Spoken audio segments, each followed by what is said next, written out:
Greetings and salutations, gamers. This is Siltalent coming to you live on 3/3/2022.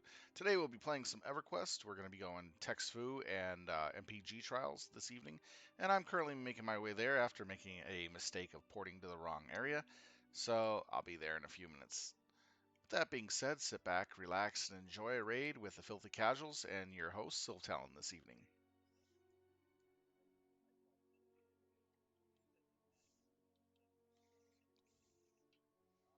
So right now I made a mistake of going to the wall slaughter through the guild hall instead of using the magus in the guild hall, so it's been a long day for me. You know how it goes.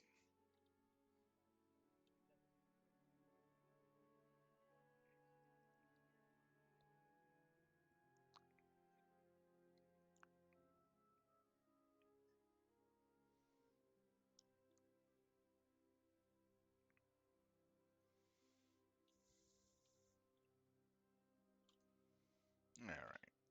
Gotta get to the magus in the next zone, and then to POK, then over to... this is so much fun. Yay. Please shoot me now.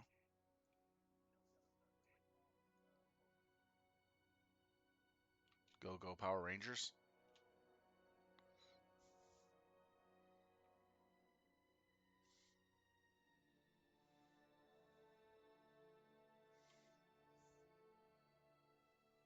Someone said, you gotta start the raid by playing Tokus's theme song, and I go, go, go, Power Rangers. That's where I said that from. It's morphin' time. Go, go, Power Rangers. Mighty Morphin Power Rangers. God, I remember that. I remember when they originally aired. I think Rita Repulsive, even though it was the most annoying villain of the series, I think was still the best. Still the best of them all, compared to any of the others. The original Rita Repulsa.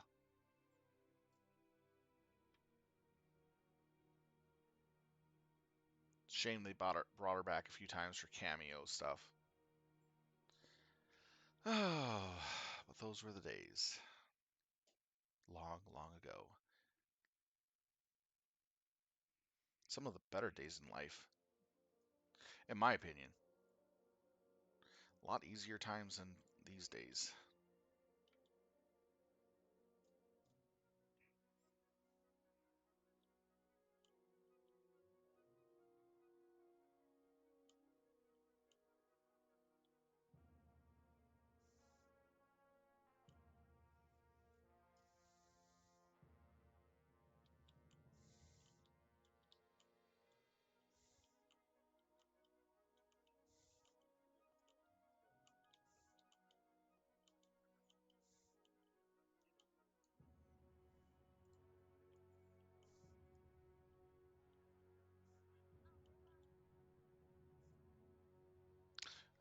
Oh, and I went the wrong way again. I'm having a great day.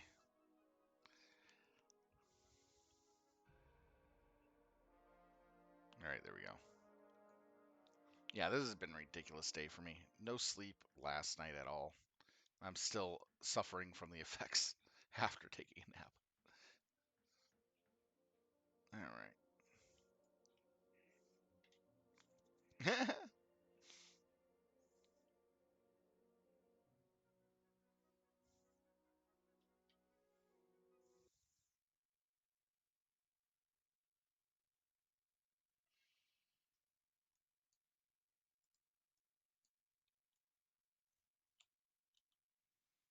Man, Valshar are so tall.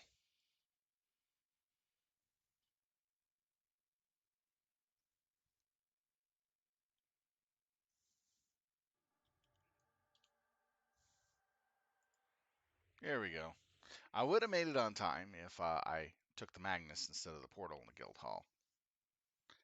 I temporarily glitched out there. Went all the way to WS and over to Anguish, and then I realized, oh, we're not doing Anguish today. Awesome! What a wonderful start of the day. I feel like I'm in another movie of Dumb and Dumber Part 3 or something today. That's how it's been like all day long. I've been making so many stupid mistakes over and over and over again. Taking the kids home today, I went down the wrong street 4 times, so I had to loop back around. That was a lot of fun. Luckily, nothing serious, just basically going the wrong direction. Not on a one-way, just the wrong direction in general than what I'm supposed to go. And don't get me started on the morning when I was going into work with no sleep. I won't talk about the bus drive, but I'll talk about the coffee shop that I was at over at SA. I went in to get some coffee to help me out. And 20 minutes earlier, before I got there, some stupid jerk off decided to take all the creamers, 8 things of creamers, worth about 200 or 300 creamers, dump them into their purse or backpack or whatnot, and all of the damn sugars. So all they had was just black coffee with no creamer and no sugar. It was the nastiest stuff I've ever had.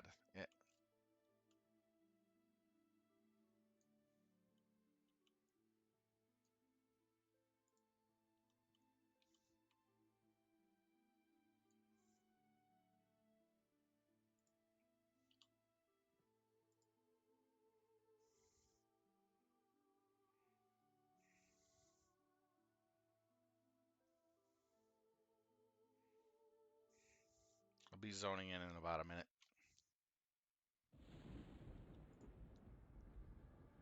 Yes. Statue or AOC?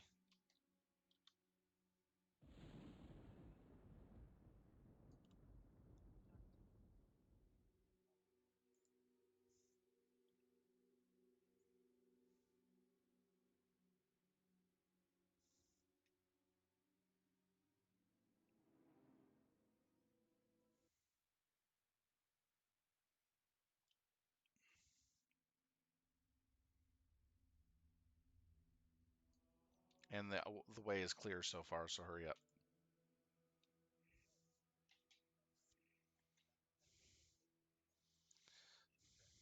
Just don't bend over and spell run. Sorry, one-sided conversations. I wonder if they got that one.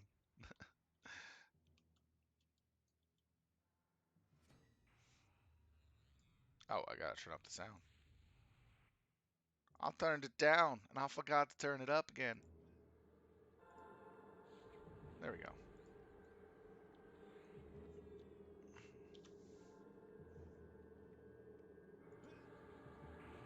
Oh, geez, a lot of Beastlords tonight. So, let's see who we got.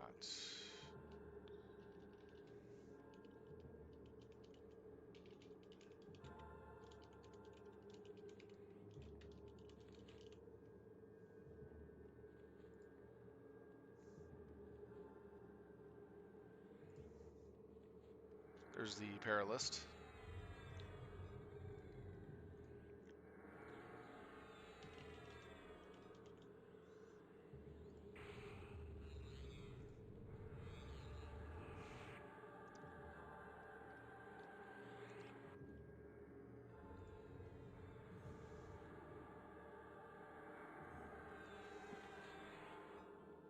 Okay, let's see here. I need to shrink.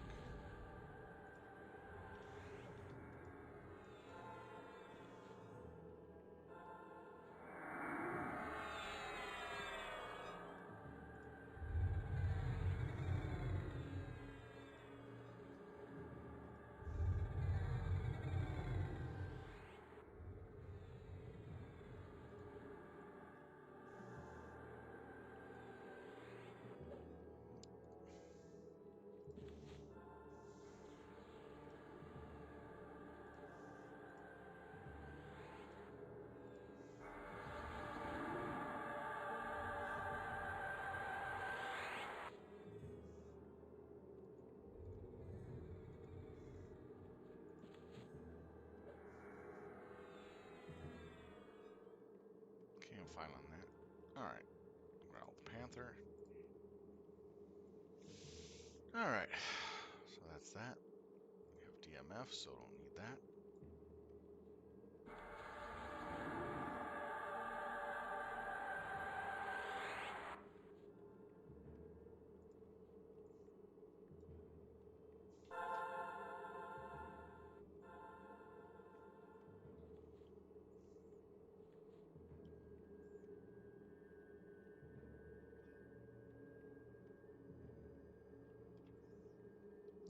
Has the cleric buff gone out?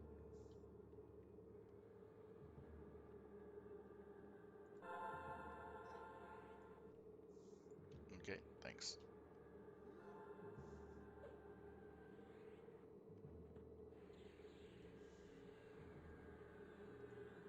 I want conviction.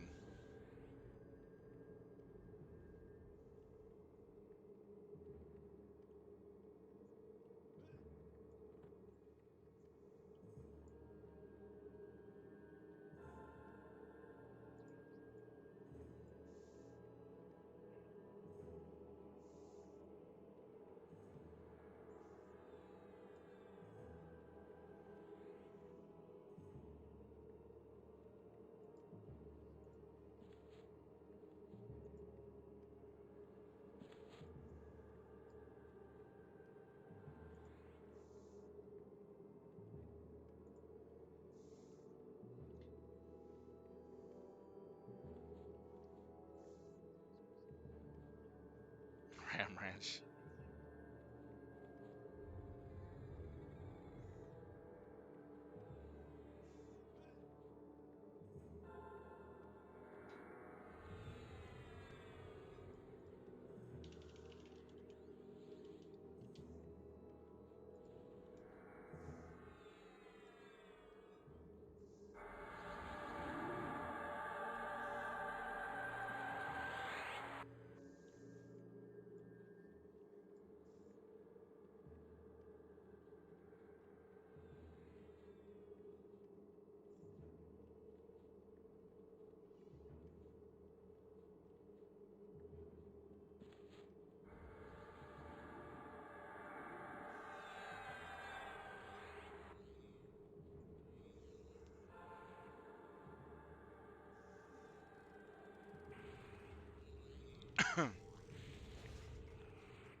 Has Hand of Conviction gone out yet?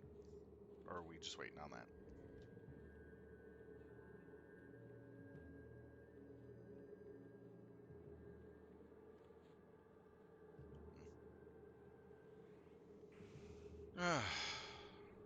Don't mean to be pestering them.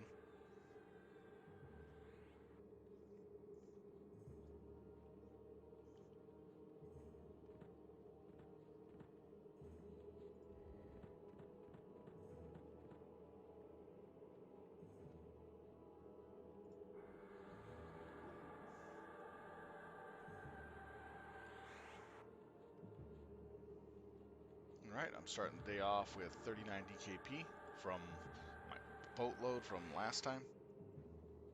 That's because I got that tunic in Anguish. So right now, I'm just pretty much just waiting for 2 more pieces out of Anguish, and I will be pretty much done.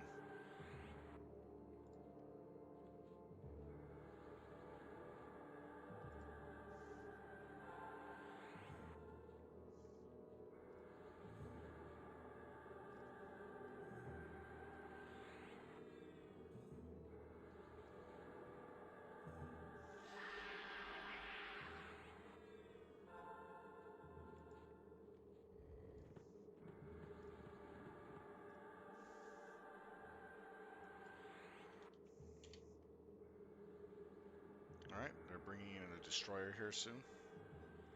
Single target ramp.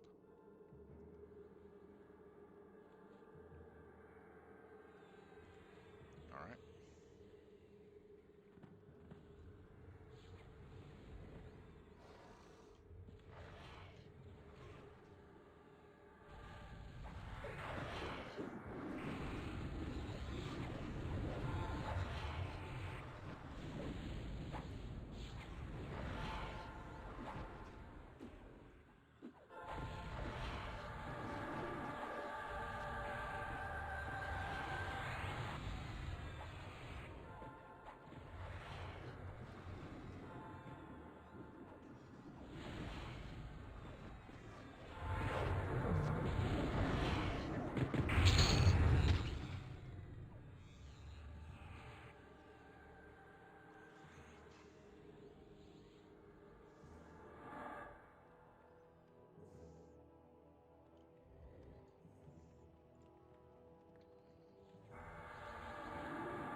Happy, smiling goat people.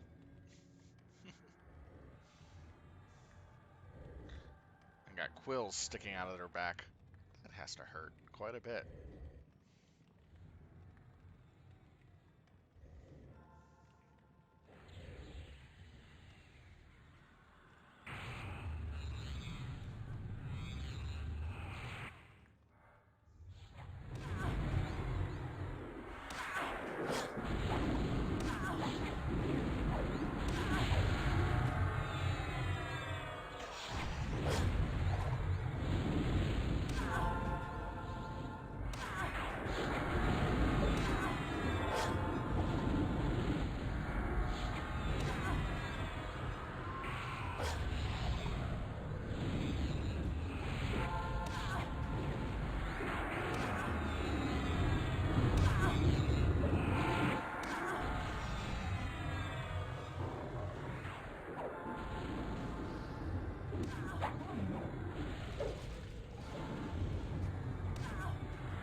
Let's see what we got.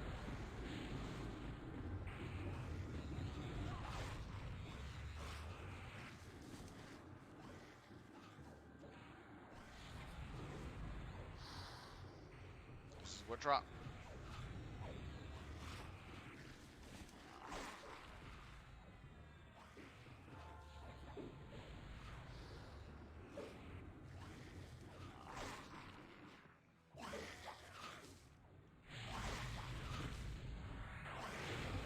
Jim's the first.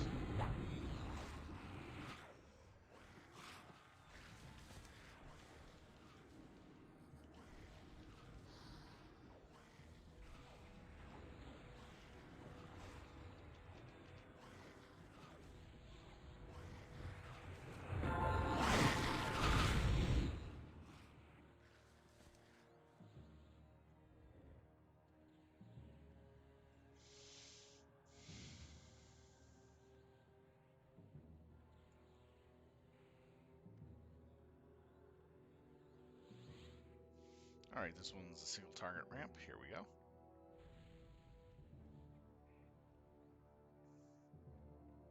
This is just trash mobs that we're going to be pulling from the south to north.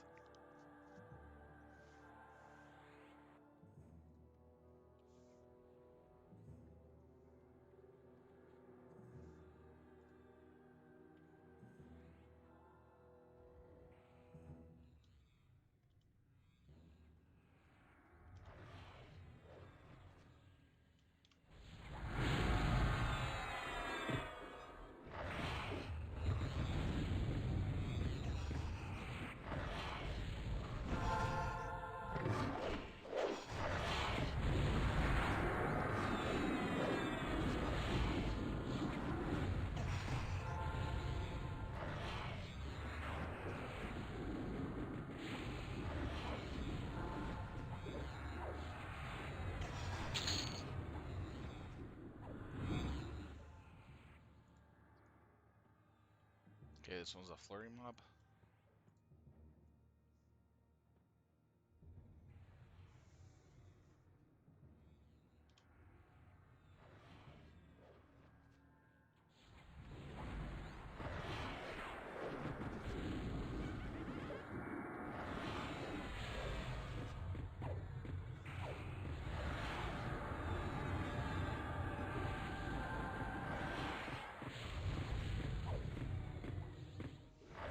south to engage the south mob first.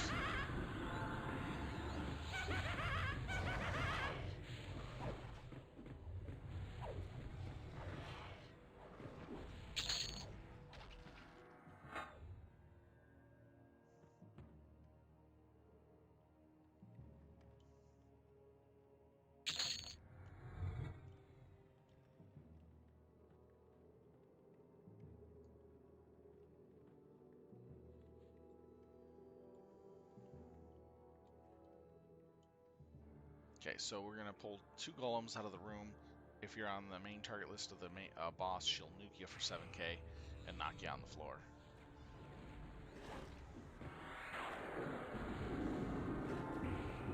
So the goal here is to kill the golems, then debuff the boss, and then take her down.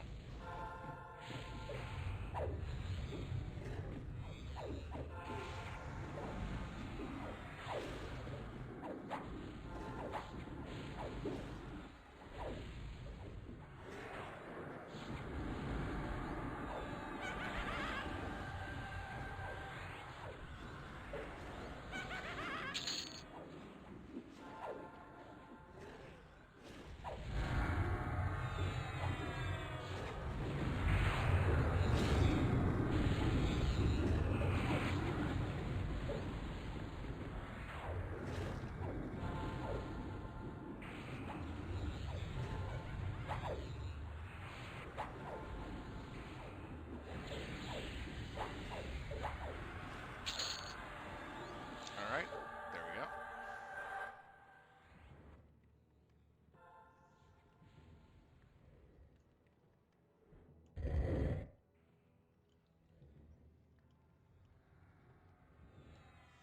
Alright. At 30%, this character will spawn adds that explode. They're very low health, but they do a lot of damage when they explode.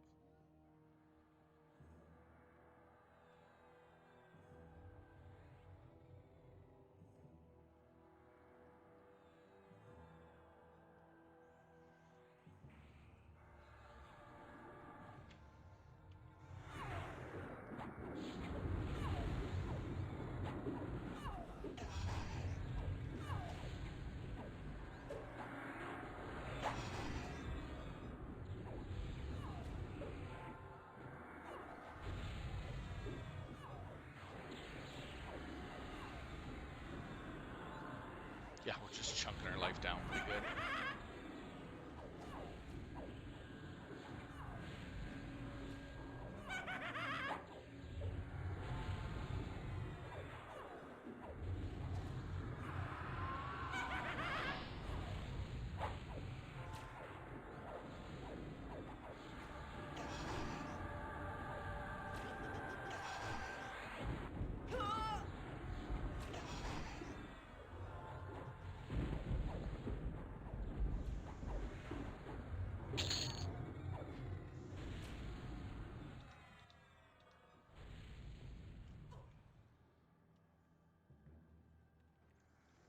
Alright, let's see what we got.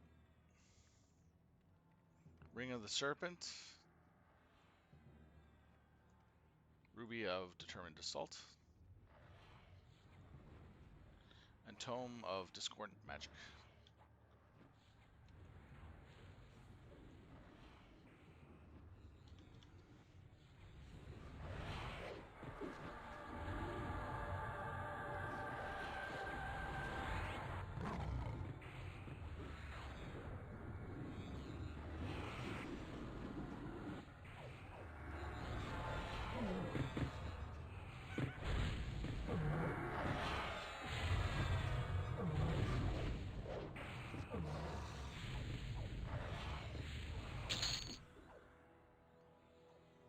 You actually hit me.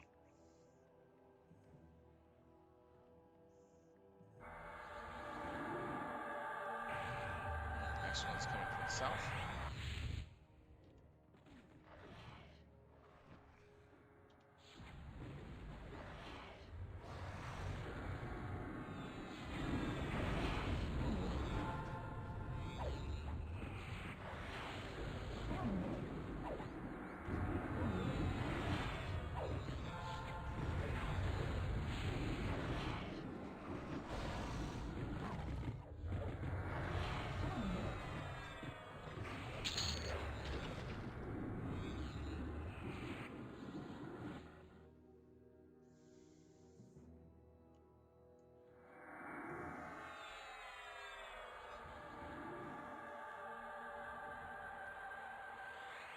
This one's gonna charm some of us, and we just beat him down. He's basically it's just basically a beat stick. The charmed people that get charmed do not cast spells; they just melee with whatever they have, which is really weird. You think they do utilize their entire kit, or at least some of it that's useful.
There we go.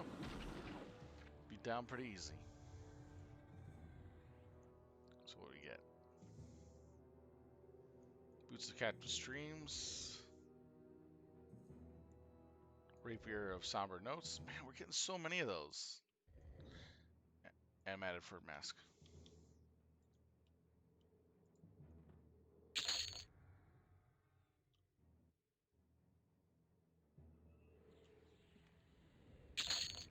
If it's a group Paragon, then Sylve.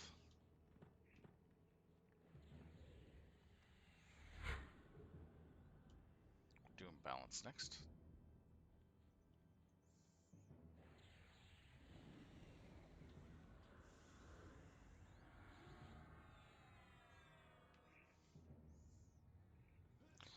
Two shakes of lamb's tail. I gotta grab a fan. It's getting a little warm in here.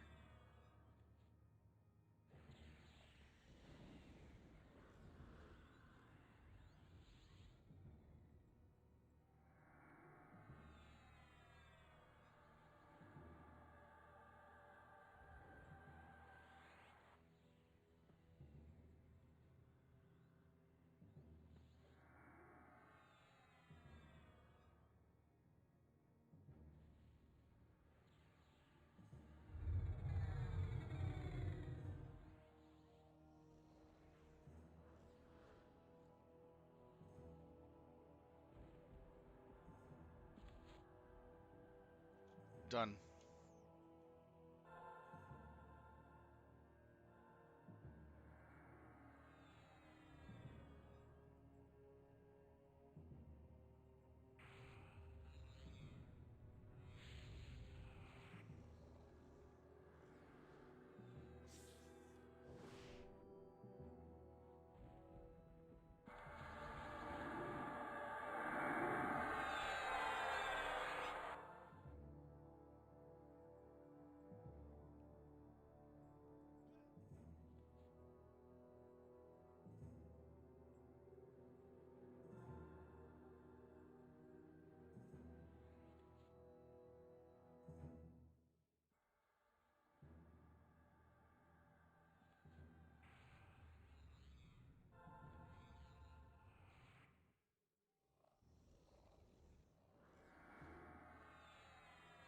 Alright, I'm back.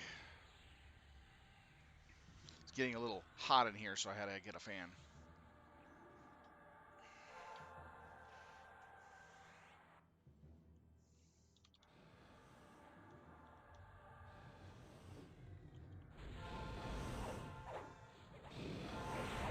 So we're on the balance fight, where we bring this guy down 10% at a time, and then his buddies.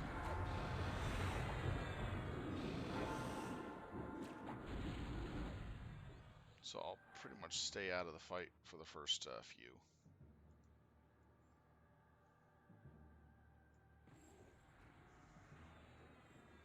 As you can see, we're going to bring these down to 90.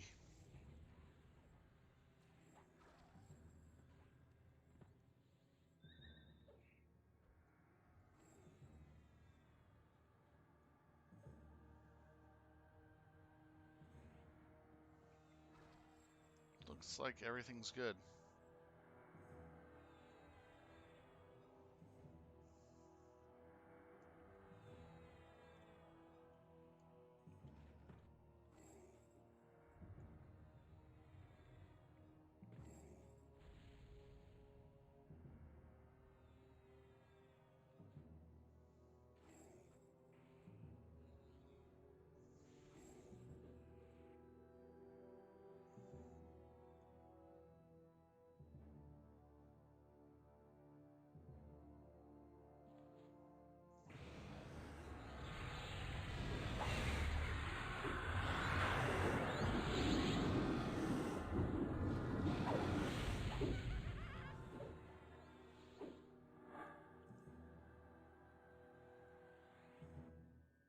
Bring him down to 80 this time. Now this fight is important that we keep him at the certain percentages. Otherwise, we buff him and those buffs stay until he dies. Which means they can stack more and more and more. He's already terribly annoying at the end if you do it perfectly. Meaning we still could potentially lose a tank.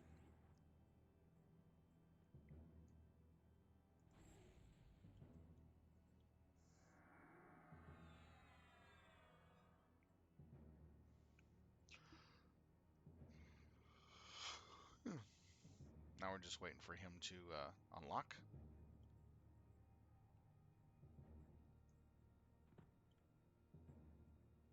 I think this is the second slowest fight in the instance.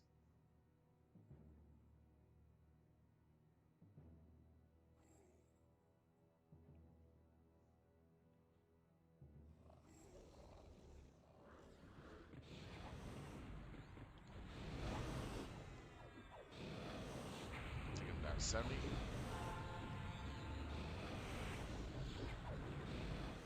we go. And the rest will take them down to 70 here in a moment.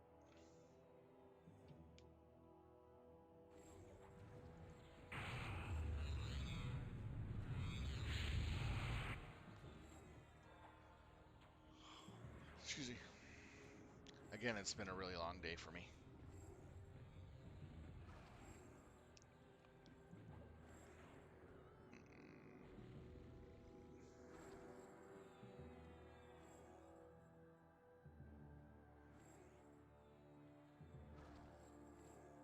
There we go.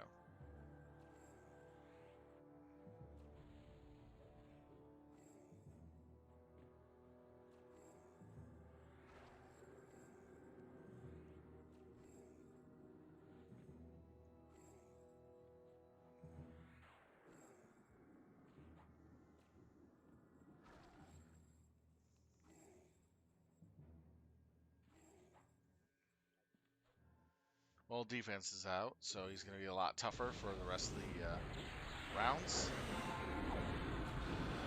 It's going to be fun.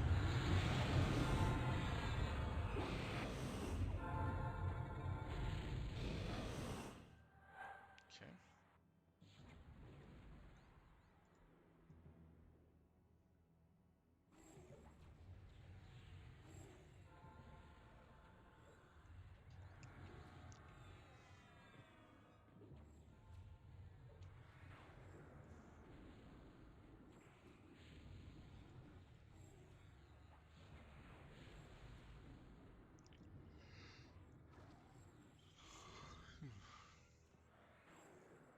All right, let's see here. So they're down properly. Nice.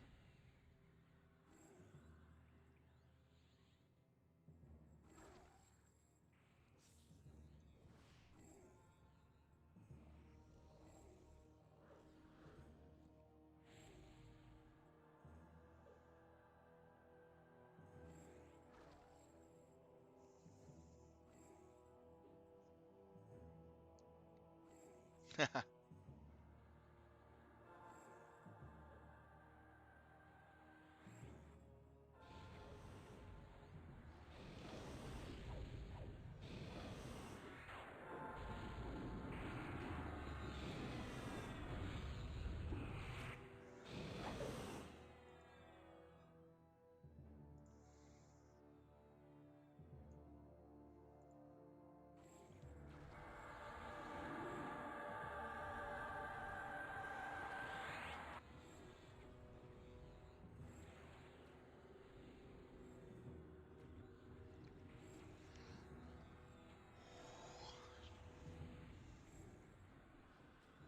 they still do a lot of DPS.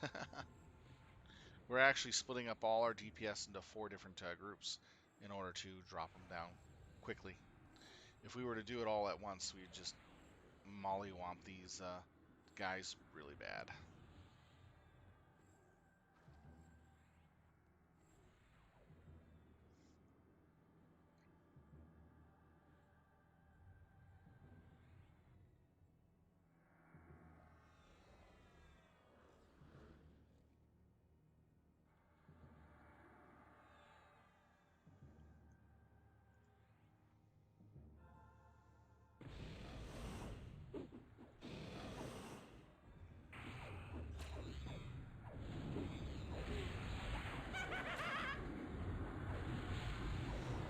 Alright, down to 40%.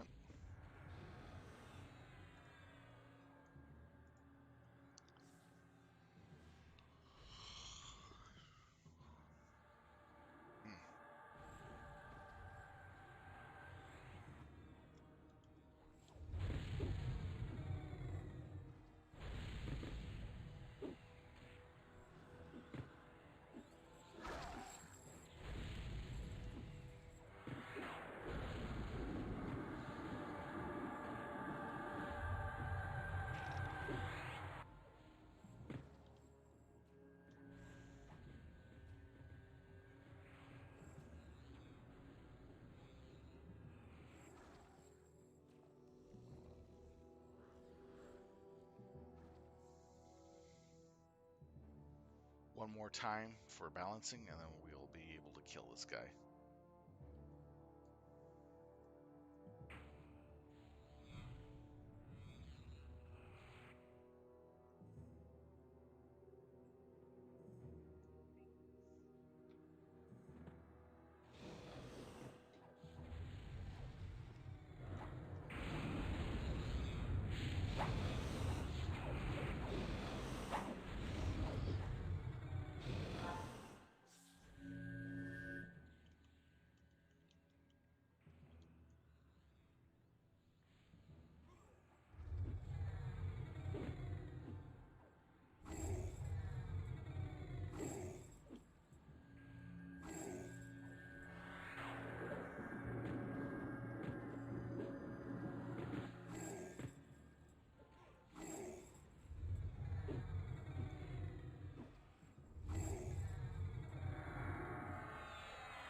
Two defenses.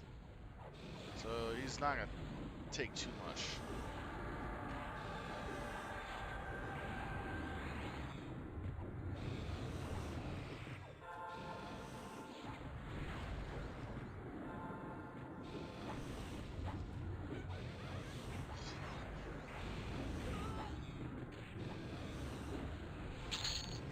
At least nobody died.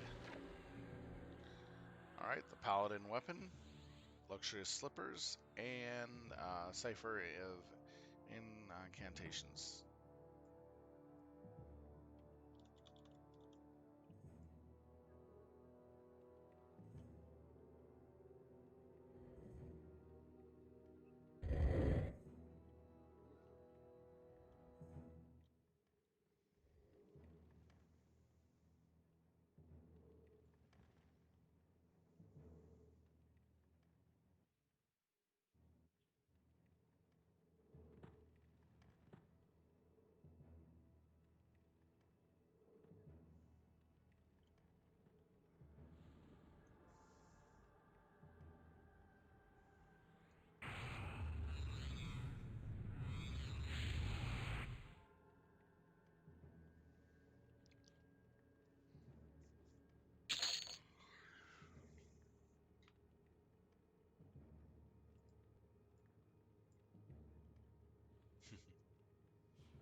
Excuse me.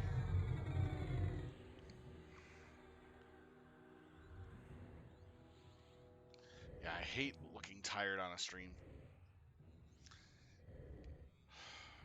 Sorry about that, ladies and gentlemen. This has been a really long, long day for me.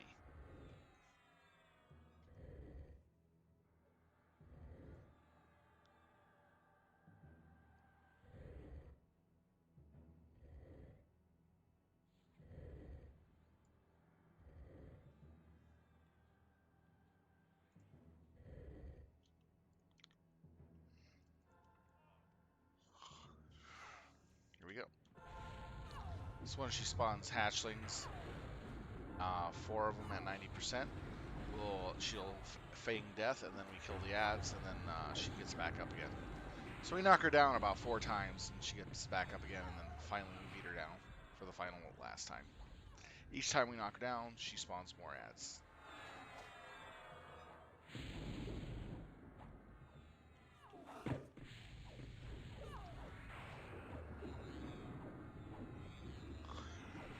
Excuse me.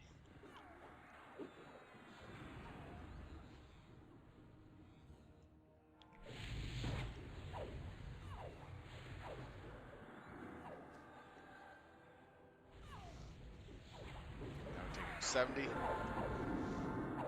get about 5 ads.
Takes so long to get rid of this.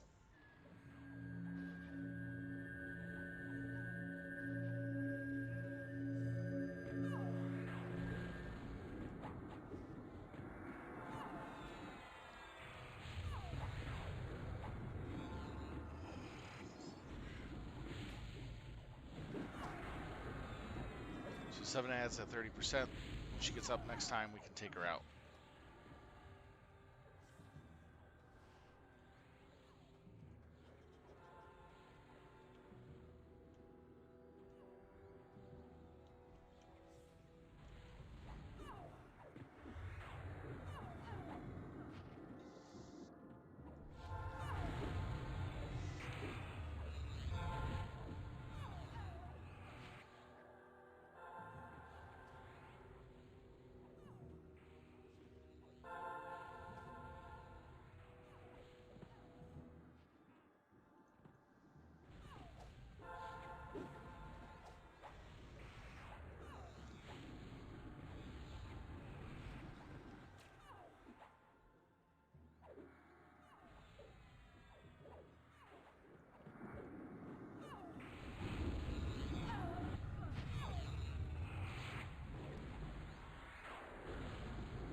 100%. She'll spawn 4 ads. We're just going to kill her outright at this point in time.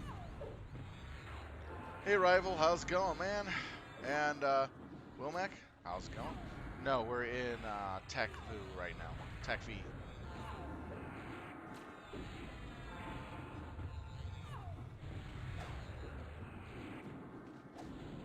Then it's MPG trials.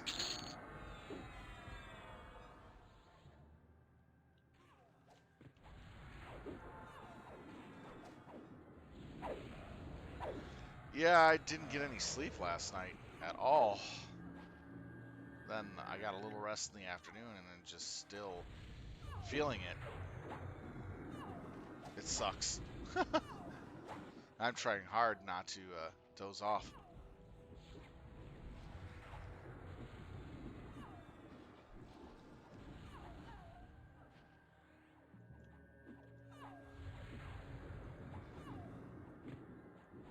Yeah, I'll try.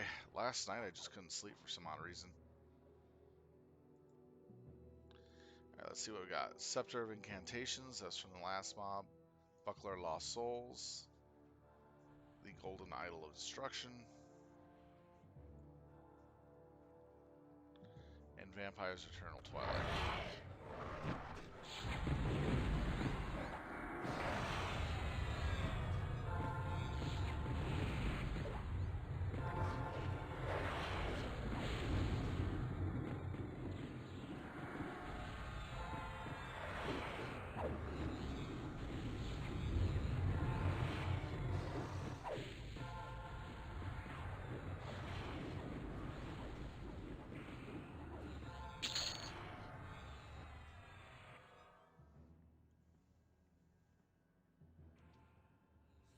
Alright, here comes the flurry from the north.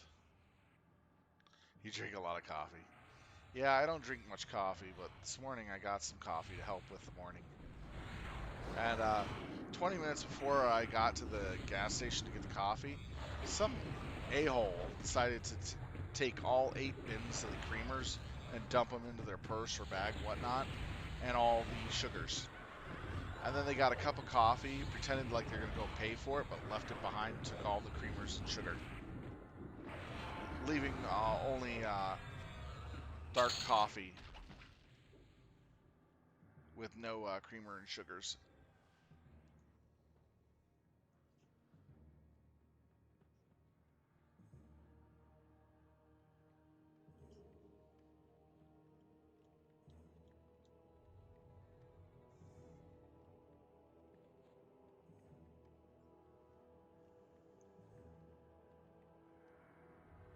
Yep.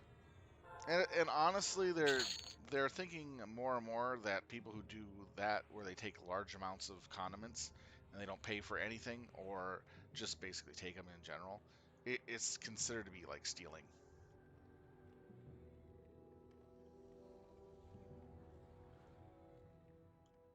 Even though it's free, there's still a limit to how many you should be taking generally.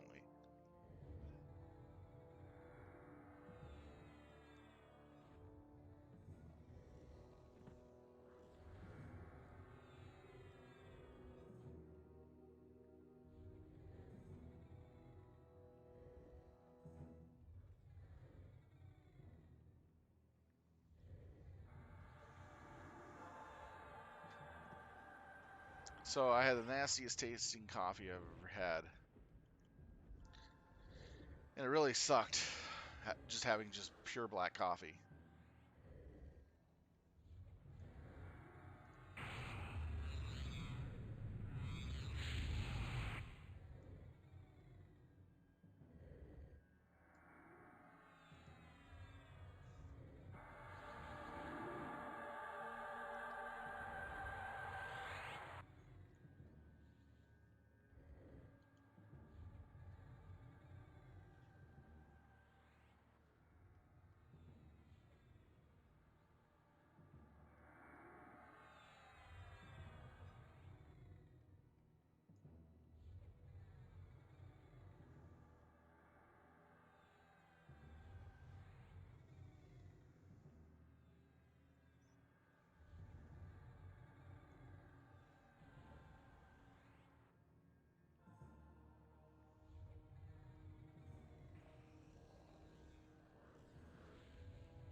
Plus tomorrow's gonna be a fun day.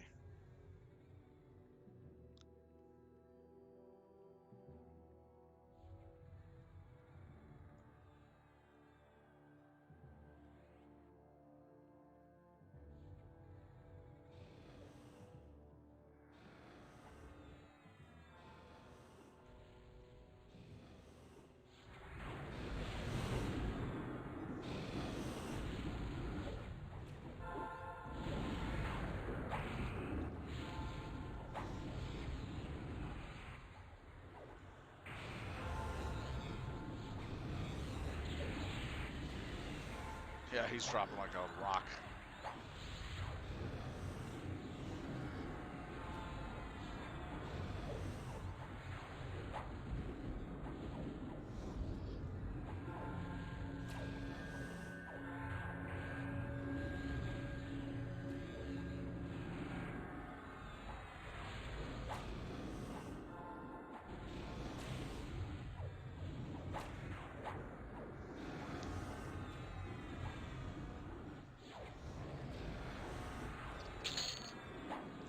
All right, let's see what we got.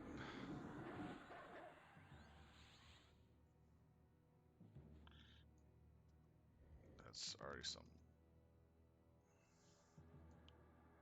loop of Hughes, Stargazer boots, I believe. Yep, and the Beastlord wand. Not bad. We're gonna do Benny Hill next.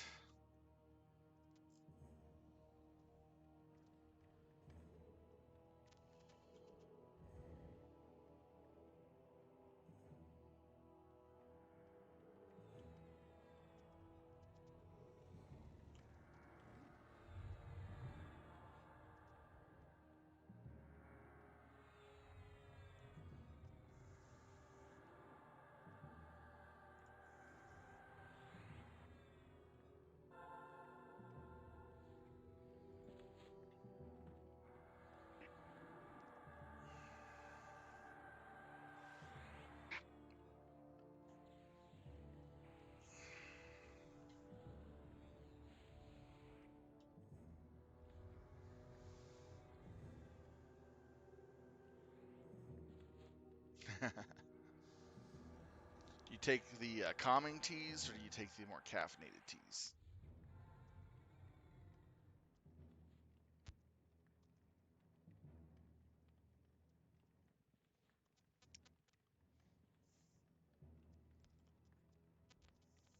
A night of decaf. Gotcha.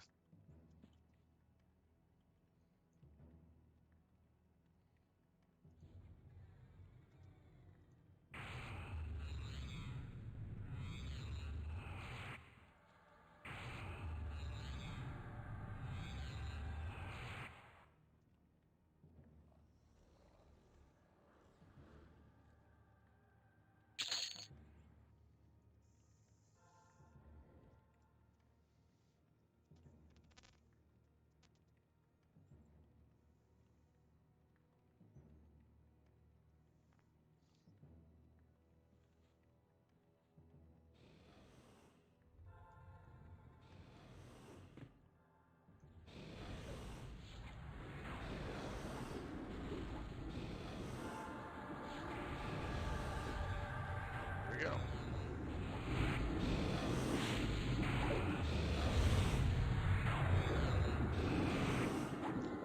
Well, you want to know what I'm going to do is, once we get to the point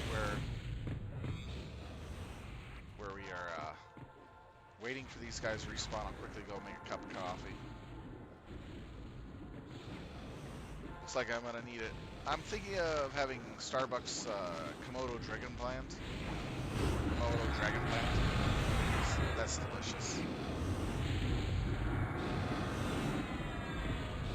Yes, I did.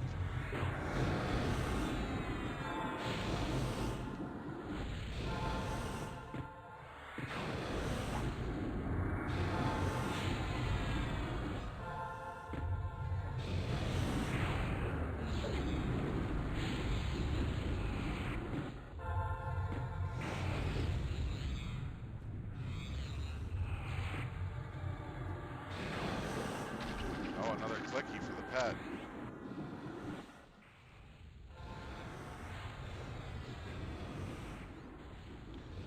I did not know that was another clicky.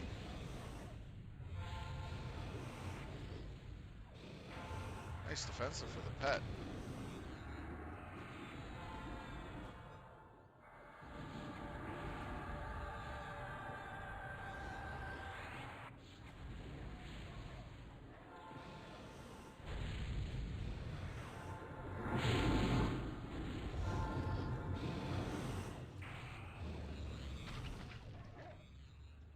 Alright, I'll be right back in 2 shakes, guys.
Alright, I'm back.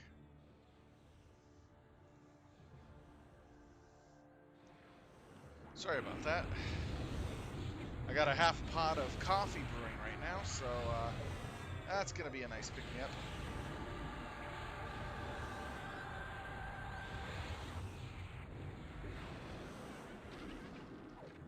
Yeah, I'm getting a 25 armor increase off of this gem here.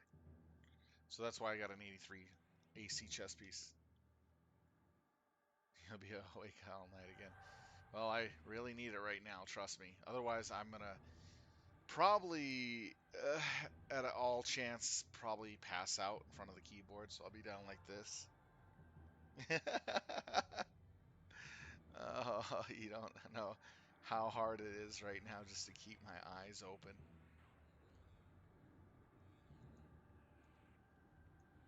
And then tomorrow is going to be more fun because I'm not going to be able to get my midday nap because I had to take someone over someplace during midday. And then I have early out for school.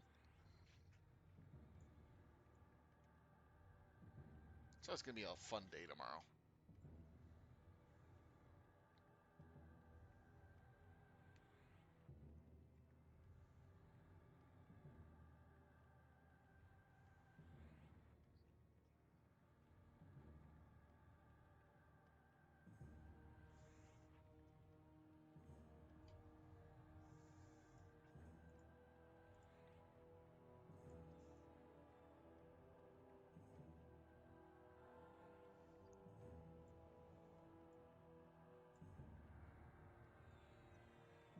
of 15 seconds. Here they are.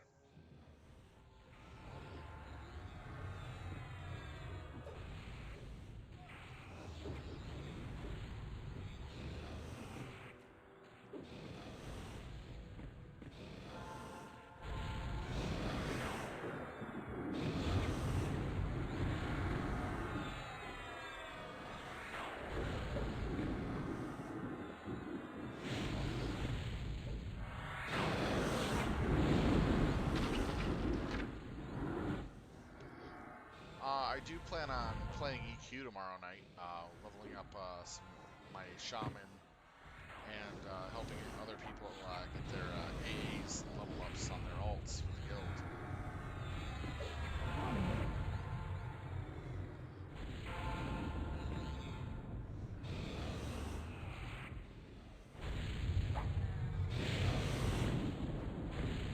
Shaman's level 66 now, and 33% into level.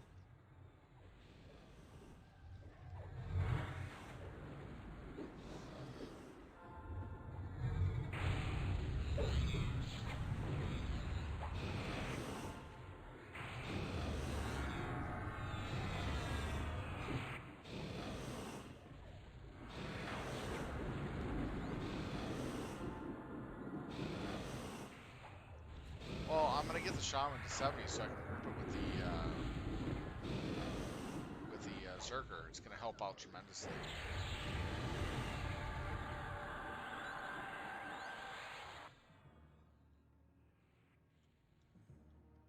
And I want to play my Zerker a little more often.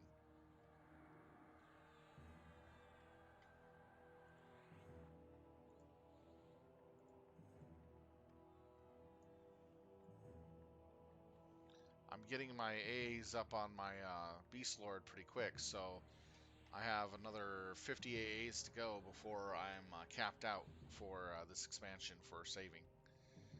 And I want to be able to get up there so when we come up with a new expansion next month, I'll be ready to dump 140 AAs into AAs right away and get more power up. Then I go back to farming the AAs and unlocking AAs I haven't gotten yet, such as the trade skill ones and all that, before I start working on the trade skills. That way I have all the stuff for like getting some of the ingredients back when I fail, stuff like that. It saved me a lot of time and trouble having to run around and grind or buy materials as I try to become a cultural leather worker for Valshare. And frankly, I don't think there's any cultural Valshare yet, or will be on the server. It's really hard to say.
Now, the two things I still need out of Vanquish is the bracer and the leggings.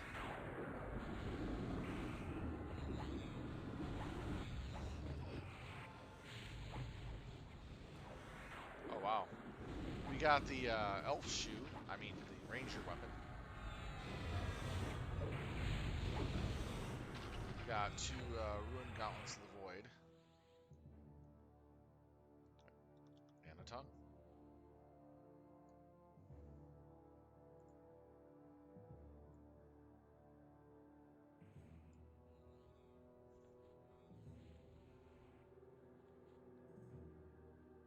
And those tongues were just rolling.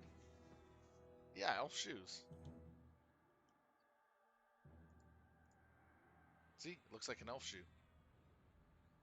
even though it's a dagger or a blade of some sort.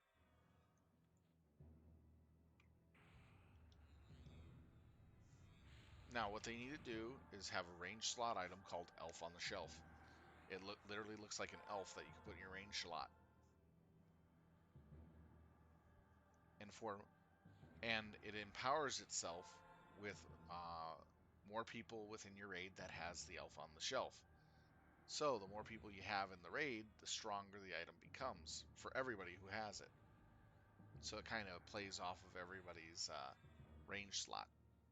So if you have a entire raid equipped with them, you have an incredibly powerful ranged item.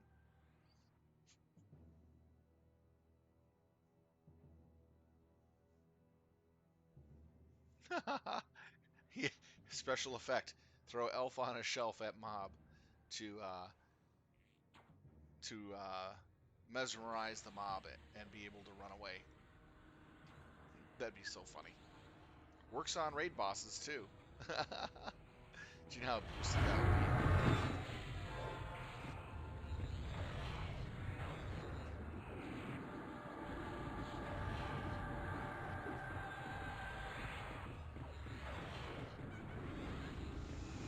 Being able to literally just pause a raid boss from doing what it's doing for like 10 seconds, and it drops all aggro. Doesn't reset the encounter, so his health is at the same when he comes out of it, but it's considered he has no one on his aggro list yet. That'd be so stupid.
They're inviting people in. Pretty much, people were logging off and back in to get their alts in to grab some weapons and gear.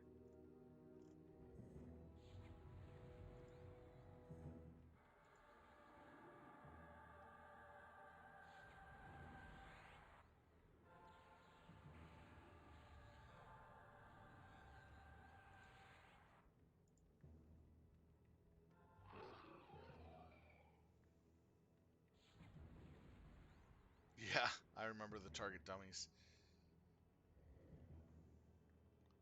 That's some old school stuff there, buddy. Someone throw water. But then again, in the newer content, you can't even do that really. It won't work on bosses anymore. It did work on the gnome exploding bot in that one zone, though. And it worked on the bombs that would come at you as well. The walking bombs.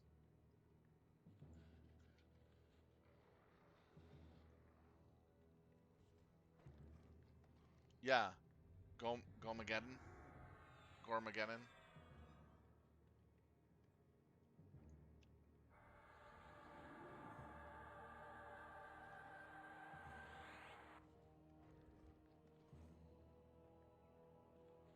That was a fun zone, though. All the nuked gnomes that you get to kill.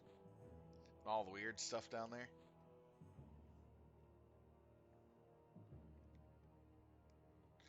I went in there as a horde, by the way.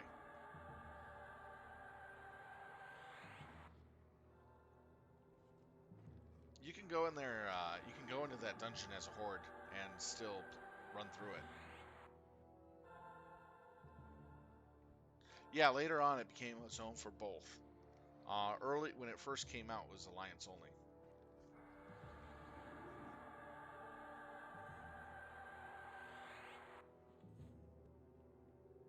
It's like back in the day, they had exclusive zones for Alliance and Horde. Then later on, they decided just to, why not we just let both sides play in it? And then they did the queues and all that. I remember when they originally launched WoW and everything. I played on basically launch day with all those crashes. Holy cow. You couldn't play the first 4 days. Hardly ever. Hardly much. Between getting unable to get in because you had to wait in a queue line of 3,000 to 5,000 people 2 to 3 hours at a time to get in, or you spend 10 minutes playing and then suddenly get booted off. I also played open beta as well and closed beta.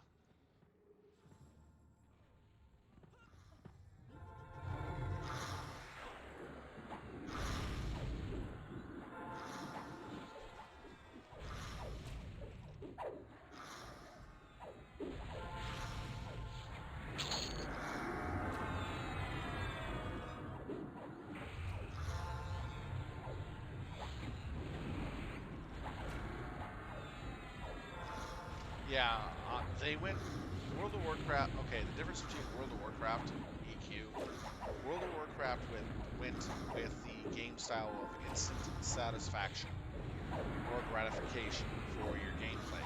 Whatever you did, you got something instantly.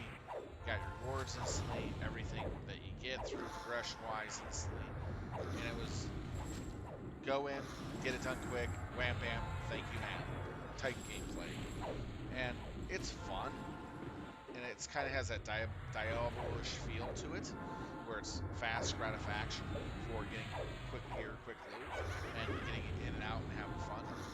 While EQ was the more slower pace, where you earned your gear, worked on it, built up to get it, and you quested for it, which made the gear that you got in EQ much more, how do you put it, gratifying for the long run. You are proud of what you got and happy with what you got compared to WoW. It's like dime a dozen. It drops so fast, so quick, and it's so easy to get. You don't really earn anything except for you need a flag for certain zones and be able to do certain zones. Oh, thank you so much. How long does that take you to get flagged for the final instance of the zone? 30 minutes, an hour at most for each expansion to be able to get into the final zone of the expansion? Whoop-de-freaking-do. While you have EQ, when you flag for the end content, it takes you days, if not weeks, depending on how much you play, how much you know about the game, what to do, so forth and so on.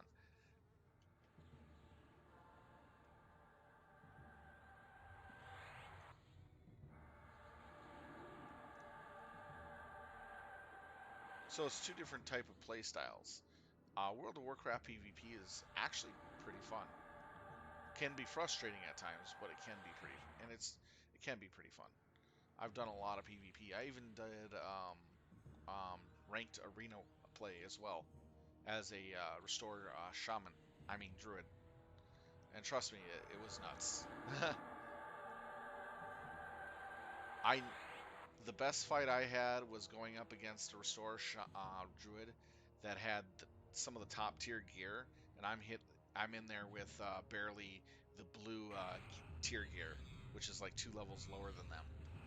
And I held off. We held off for the fight against the same type of combo team for 45 minutes straight before I made a mistake and misclicked to heal and lost too much mana to recover.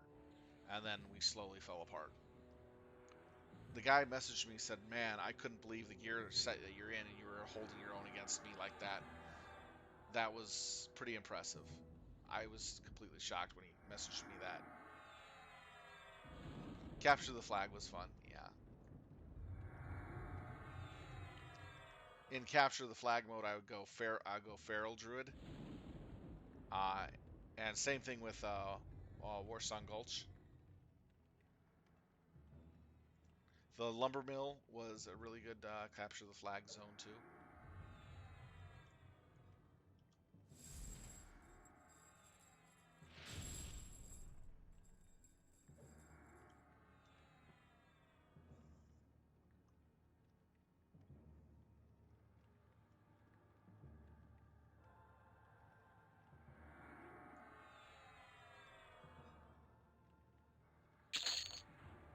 Asher's Bastion was not. I kind of didn't like Asher's Bastion.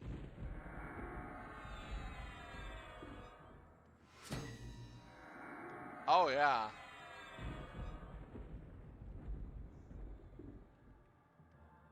What I would love to do with the PvP rogues is just kind of stand near guards, and they go with that stun lock ability. Sometimes the guards would catch them, and it's so funny.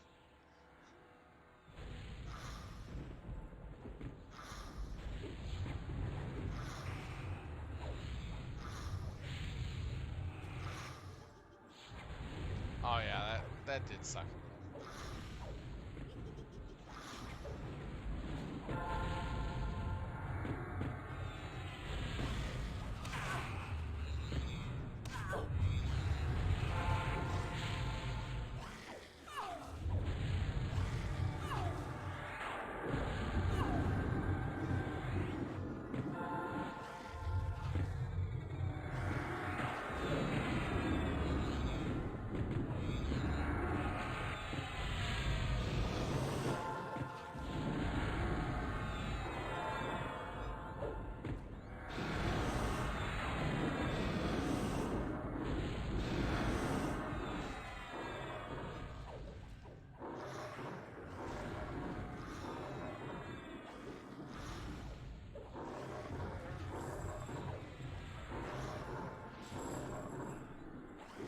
There we go.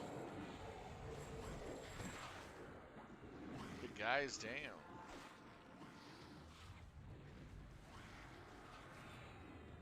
Killing off the ads. Let's take a look at the fat loots that we get this evening.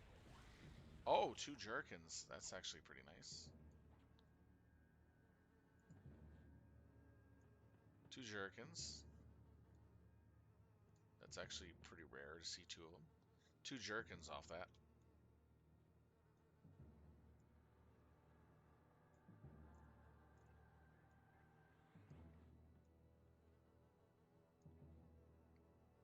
And the Rogog. It's not bad.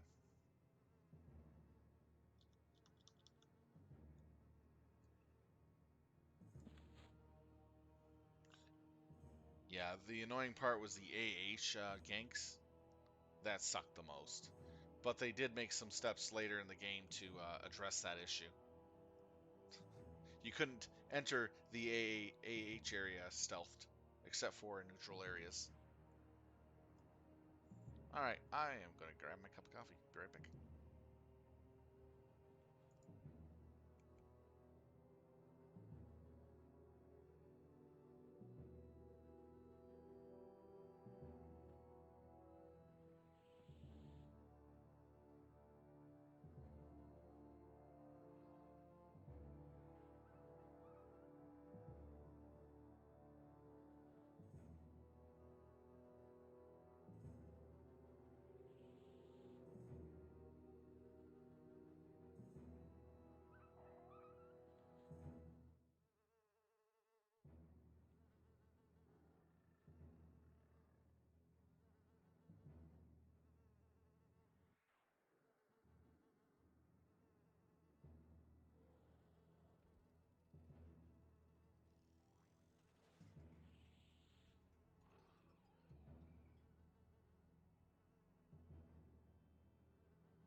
There we go. Had to give Kitty where Kitty payment is due. He jumped in my chair and then kind of playfully pawed at my hands as I tried to pick him up, and the little playful nip. And it's like he's like, "You better pet me, give me some attention, and pick me up and take me somewhere." So I took the cat and put him over on the bed. He was taking my chair hostage.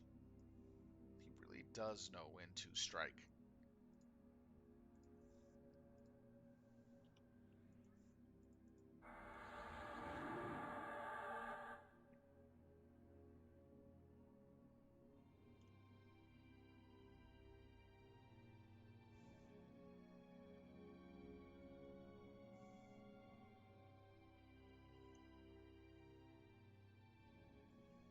Cats are fun, but they can be pretty temperamental, and it kind of sucks that when you got someone who is allergic, makes it rough. I understand.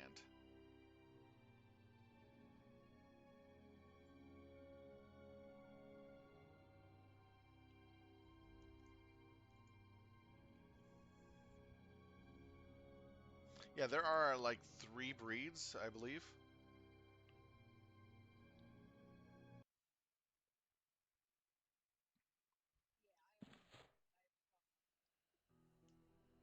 Oh, that's some good coffee.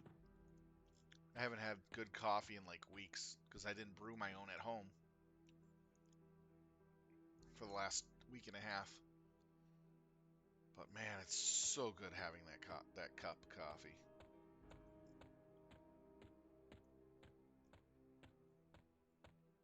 I like dark roast coffees a lot, and I'm a fan of them. And the Komodo Dragon Blend is a dark roast, but the nice thing about it is it has a nice sweet cinnamony taste to it when you add sugar and milk to it.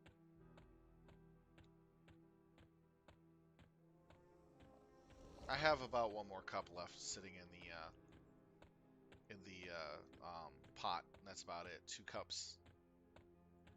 I'll still get to sleep tonight, no problem. Even with 2 cups right now, as long as I don't drink it after 10 o'clock.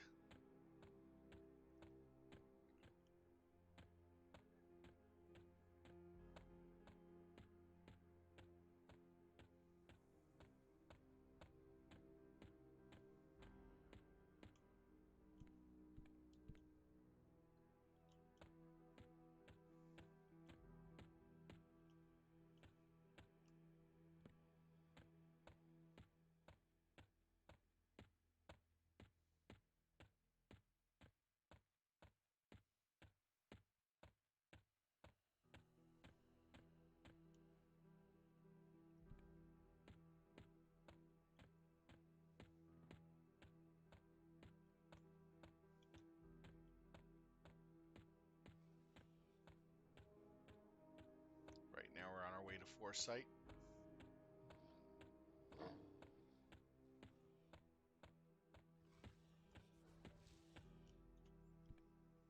All right, there we go.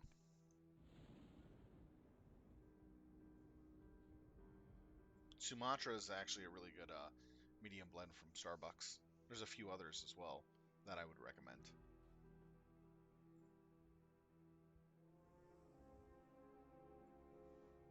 Oh, in Icarus? Yeah. Um, that's hard to say. It doesn't feel like the skull ratings represent the actual difficulty, but more so the time you have to get stuff done, or whether or not that there's a boss mob that's in there that you had to deal with. For most missions that I've seen so far, and what you need to do, gather and collect, uh, it only represents the amount of collection and materials you need to go for the items you have to craft to complete the mission. The hardcore ones are actually the hard ones that you really have to go in and plan for 2 to 3 days to just hammer those out, or several hours and get them done. Right. And the hardcore ones do require you to have teammates. And if all teammates are down, game over. So you got to be very careful. But as for the general missions, I had to say they need to add more critters into the zones, especially alien critters. And they need to kind of adjust the balances between those critters and things. Have certain critters show up during the daylight, have other critters show up at night. Um, at nighttime, as dark as it is, and it's hard to see, and you need light from time to time, or you're good at navigating in darkness.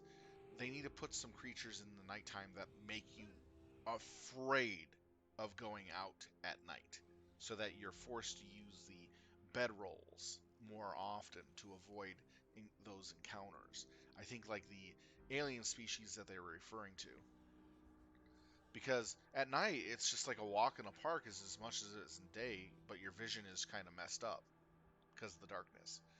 I don't feel any real challenge other than needing to get the better equipment to deal with tougher creatures, such as polar bears and bears. You need the tier 3, tier 4 weapons to really take them down quick. Other than that, I mean, it's pretty easy with enough time and effort in learning how to dodge or maneuver in such ways to avoid getting hit from the animal attacks. Because the animal attacks are very, very generic. I like the fact that they change the pathing on some of the animals a little bit when they come after you at the start, where they slightly swerve out of the way real quick and they throw your aim off and shot off. That I like that, where the animal pathing doesn't come straight at you right away. It swerves real quick, then comes at you. So you got to be more careful about that. I know I hate it when bears do it too, but I like it because it's like, oh shoot, I just missed a shot that should have been a headshot. Damn it! Especially when you're low on ammo. That makes it rough. But overall, I would have to say Icarus is a fun survival builder game. It's better played with friends and groups of people. Much better played with groups and friends where you can actually get the resources and everything you need to do what you want. It's not that difficult right now because the difficulties of the missions is really dependent on your time of your mission and whether or not it's a hardcore. But but it just seems honestly they could do more about adjusting the difficulty better. They don't have enough hostile and neutral creatures to really amp the threat level to make it really feel like it's an issue. The only real issue is um, environment and higher level critters such as polar bears and bears. That's the only real threats you have that are very dangerous. Is the storms, environment, and bears and polar bears. Other than that, I mean, it's cakewalk. All right, rival, take care.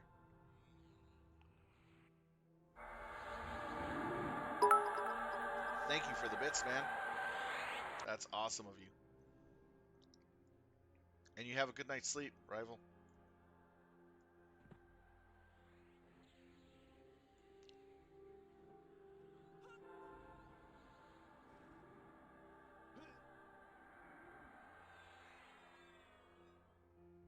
Yeah, I heard the nano armor makes it just easy mode. IR tank man. I heard all about the nano armor shenanigans. It's like, come on, seriously.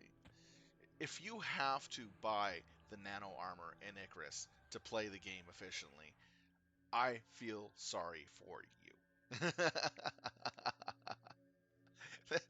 It's the nano armor is just like freaking cheat code. You buy it, you work for it, you get it, it's awesome, but the way it makes the game play, you're gonna get bored of the game real fast.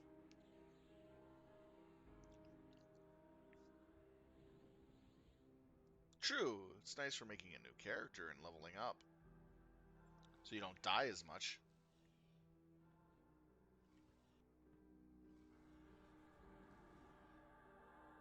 But I like going in with multiple gear type sets. A good backpack that fits what I want to do. A bow and arrow and a knife, which is a good options right off the bat. And then with the tool sets being added in as well, helps tremendously. You can't like sniff that out. It's good to have the versatility. You could easily go for IR Tank Man and have that nice nano armor, but I find that we progress far faster having tools and tools that are equivalent to that of iron. So that way we can actually get better stuff for our time and more of it compared to running around with our bare hands or stone tools, which is like bleh.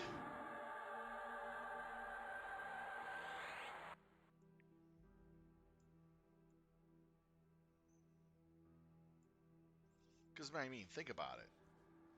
Having tools that are iron that give you extra bonuses to harvesting and skinning or whatnot, whatever type of tool you got, is better than running around with your bare hands and stone tools that don't give you anything. True, you can, but you still have to have your nano suit. You still have to have you get the armor nano suit. That's still leaves you with 5 slots. You still have to, depending on which nano suit you have and how many nano suit slots you have, that's going to take up 2 slots, 1 to 2 or none. And then whatever tools you want to bring. Or if you're a chef,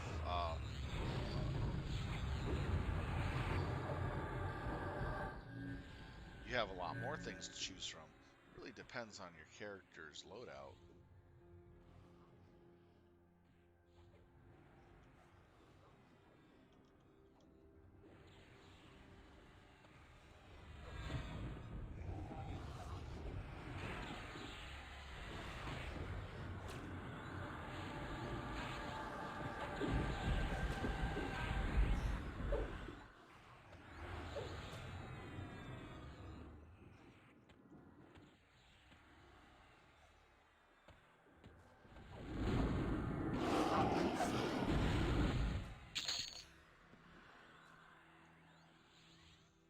But it comes down to what you take into the mission.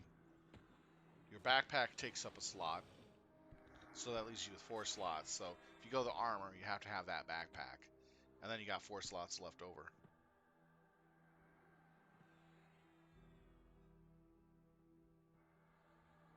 Yeah, I wouldn't even take nano armor. There's no point in it, other than just using it to level up a weaker character and get them into their skill tree and pass quickly. But I mean, still, it's depends on what people want. I think the nano armor was a nice idea to make the characters tougher and capable of, withstanding a lot more. But it is pretty OP compared to the other stuff.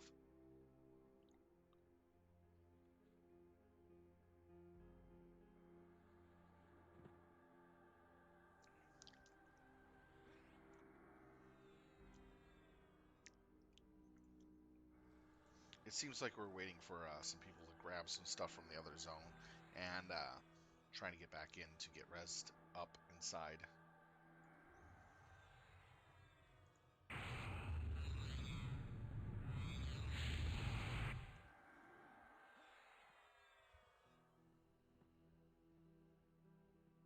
Yeah, because of all the damage reduction that you get on it.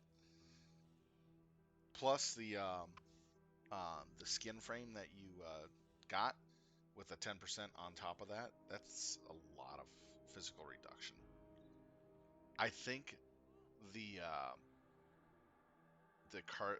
I think what you would use the carbon, the nano suit for is primarily for use on extermination missions, where you need to go in really tough as hell. So that way you can tank multiple mobs while fighting them at the same time. I think that's where the carbon suits come in play. For instance, fighting the bosses, fighting the extermination missions. That's where you would bring that set of armor in. Any other mission, you just, take other stuff. Because you need to have that armor to tank stuff and go through stuff pretty quick. Yeah.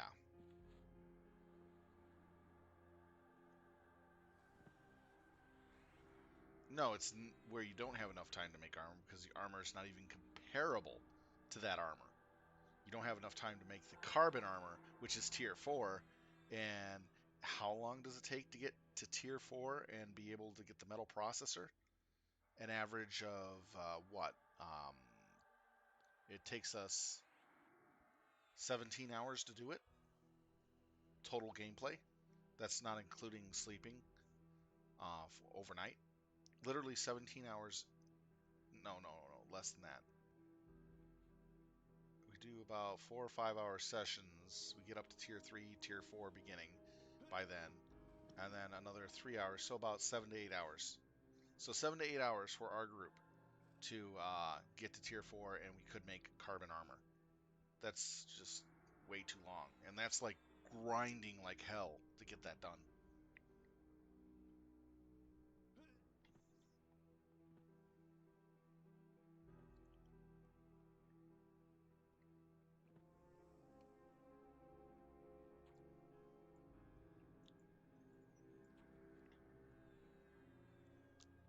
But then that carbon armor isn't anywhere close to the workshop armor, by the way. I don't think it is. I'd have to actually double check that.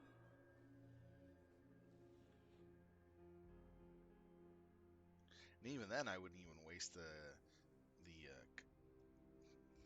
what is it? Composites for that. I wouldn't waste the composites to make composite armor. I see no reason to get it. It's just wait. It's to make it. It's either you give up weapons to make armor because there's not enough high end material to get that easily and quickly.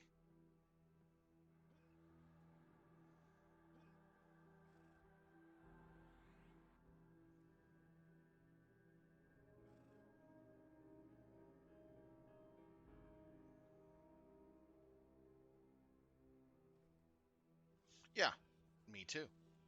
I 100% agree with you. I rather build the rifles than to build a set of armor that's more expensive than 10 rifles put together. I think the cost of the composite is just ridiculously stupid. And what you have to get for it to make it, yeah. Thank you so much. No, thank you.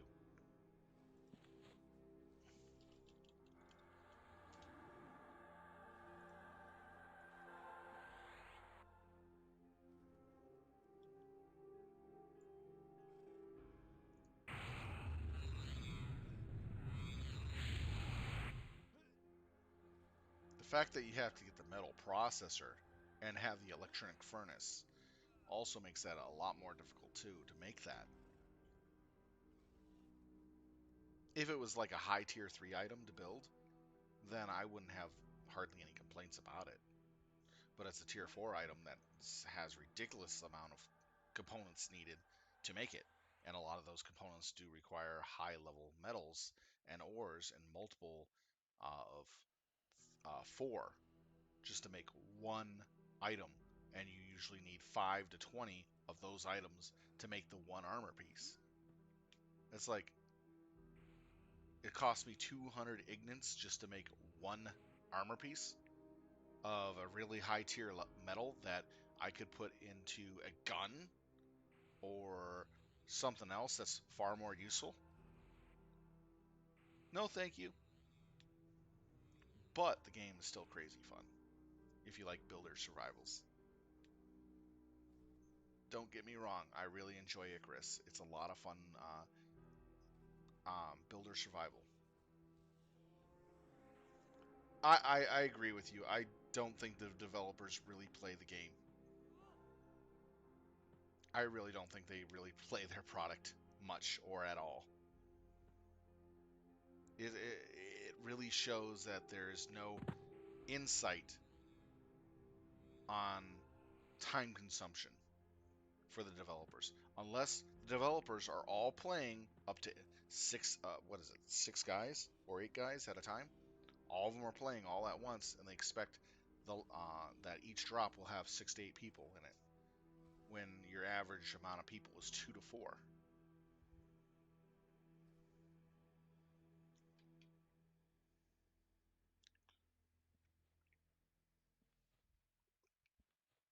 They're also not taking account of everyone on the same page, working on the same page.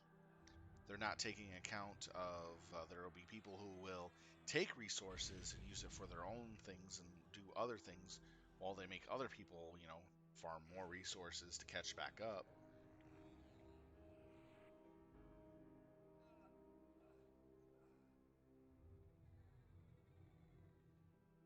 Oh, that's nice to hear that pickled carrots are getting changed.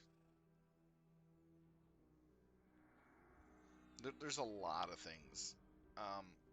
In my opinion, they really need to have a test group of 2 to 4 players that tell them, hey, and what their job is to do to see how long it takes to go from tier 1 to tier 2 to tier 3, tier 4, and specifically getting things for each of the missions that you would need and other things, to be ready, and see how long it takes and what they think about the amount of resources required. What they think. Do they think the resources required to make set items are too much? And where would be a good place to reduce the costs? That would be a really good step for them.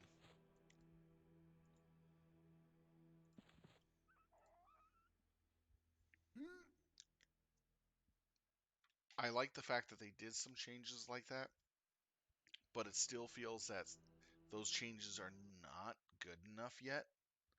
There, some of the items in tier 3 and tier 4 are still way too costly to make for the amount of resources we're on average, gathering.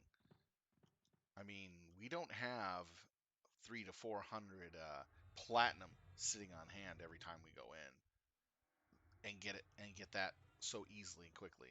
It takes us a while to get platinum, especially with and aluminum seems to be like 3 times more easier to get than platinum itself.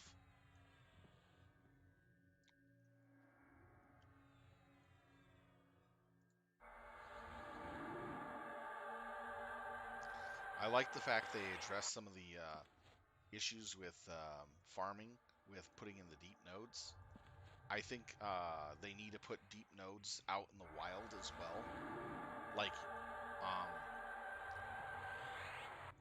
like randomly generated that you come across that you can actually see on the ground, like a red glowing thing on the ground that shows you where a deep node is when you get close to it. Deep node rate of draw should be changed to where it's Move. one. A KYB is targeting you.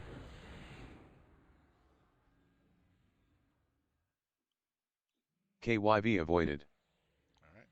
So the thing of it is that with say the deep nodes, it should be one node every 10 seconds or 20 seconds. One or every 10 to 20 seconds. Move center. Move center.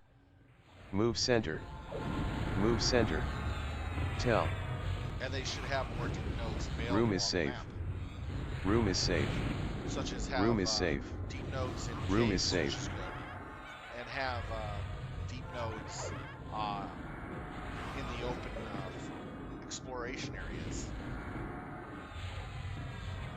that you can mine as well in random places that randomly generate. So the random generation nodes that are out in the open Tell.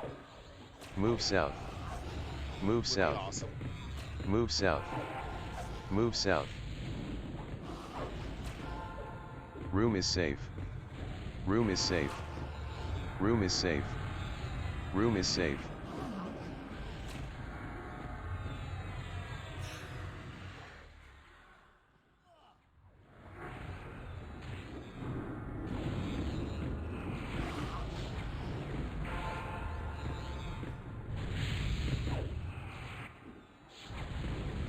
Move south.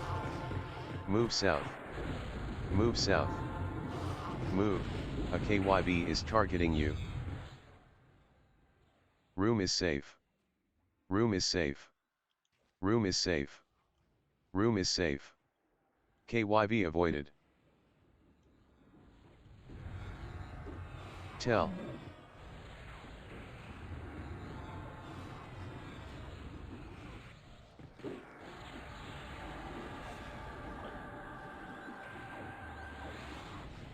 Move north.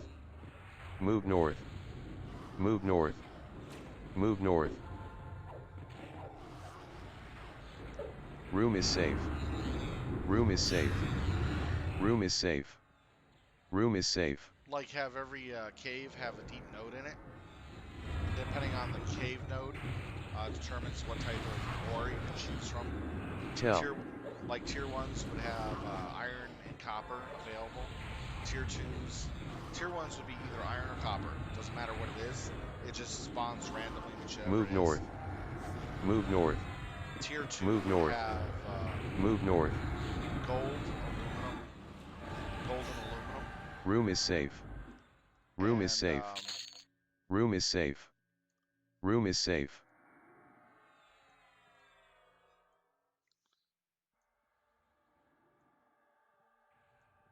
Oh, I forgot to take my rings off.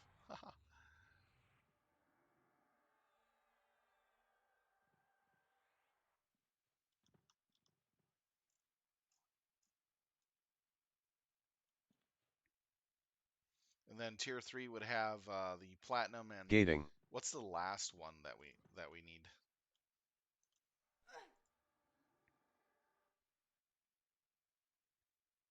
Titanium, platinum and titanium as the last two. And that one it it's all random what you get out of between the two nodes of each.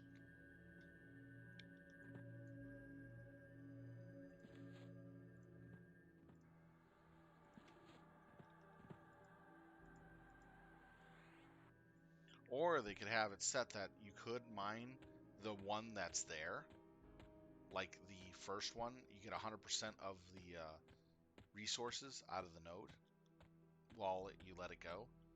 Or you could choose the optional, which you get half of that node's worth of the node. Meaning, if there's 100 ore in that node of say titanium, and you wanted platinum, you could give up the titanium and go and drill for platinum, which would be 50 bars, 50 ignits. You know what I mean? So you could either get 100 titanium or 50 platinum.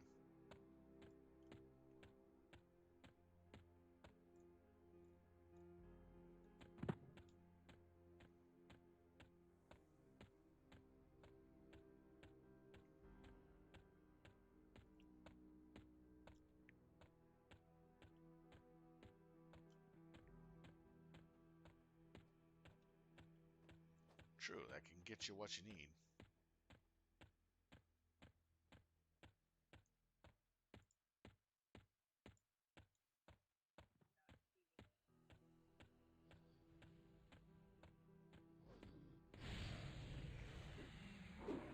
Tell.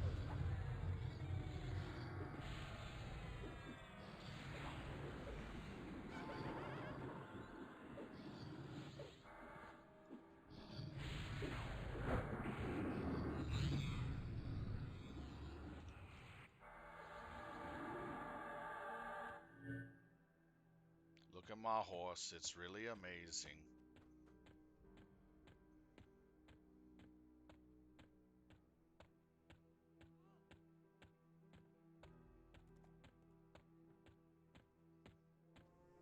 So are they listening to this song, Look at My Horse, It's Really Amazing, while they ride their horse?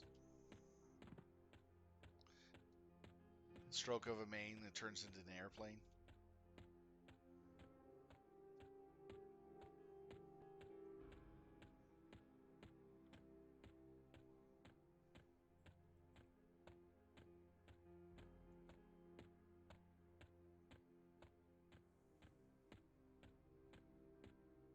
Invis dropping on Silv Talon.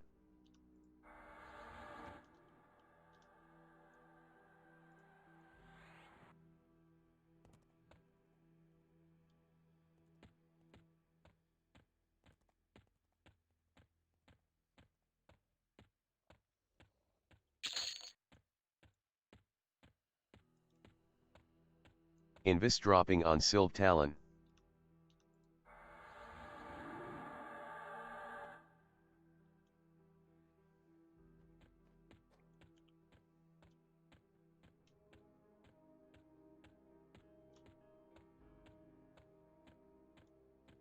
They're playing on everybody's instinct to always go right.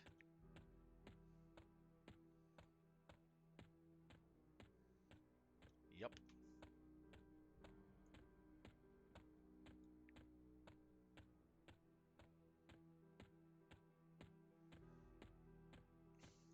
We we have to find the proverbial golden nut in the game that's on the ground somewhere. A ground spawn golden nut.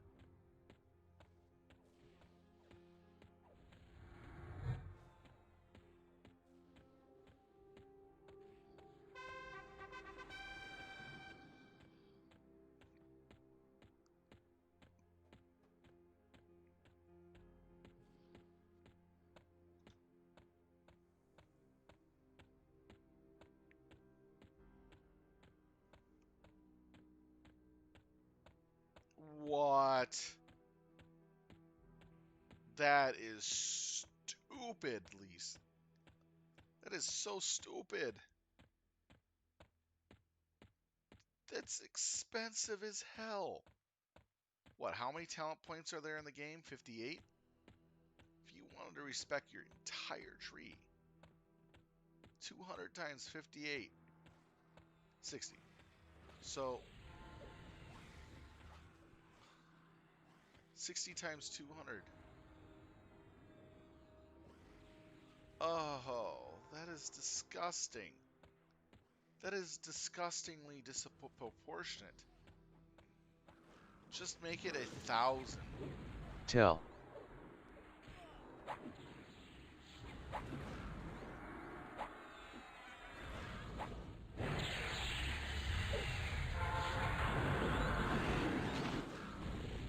Tell. You just make it 1,000 points for a full respec. Done and done.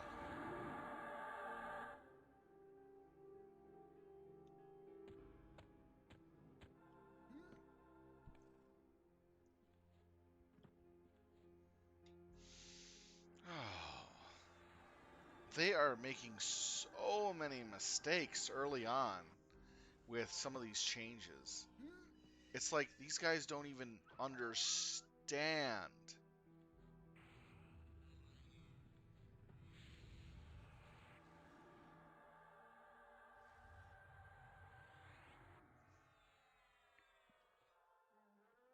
You know that's not going to happen. I think because of the fact that you can replay the missions and gain credits over and over, and some of the missions are incredibly easy to build up, you're still spending what, 30 minutes to an half, 30 minutes to 45 minutes to do that mission just for a few hundred points.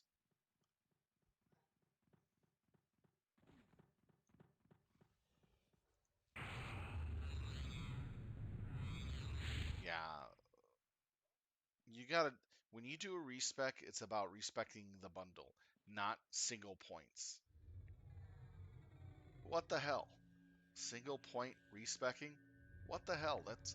That's literally game breaking on how terrible it is. They haven't learned any. They haven't learned anything from Atlas and Arc. Literally, clearly, they never played those two games, and they had some really good concepts in Atlas and Arc for certain things. I love the pirate ship fighting in Atlas, where you get to pilot a boat, the cannons, and all that. That was so fun.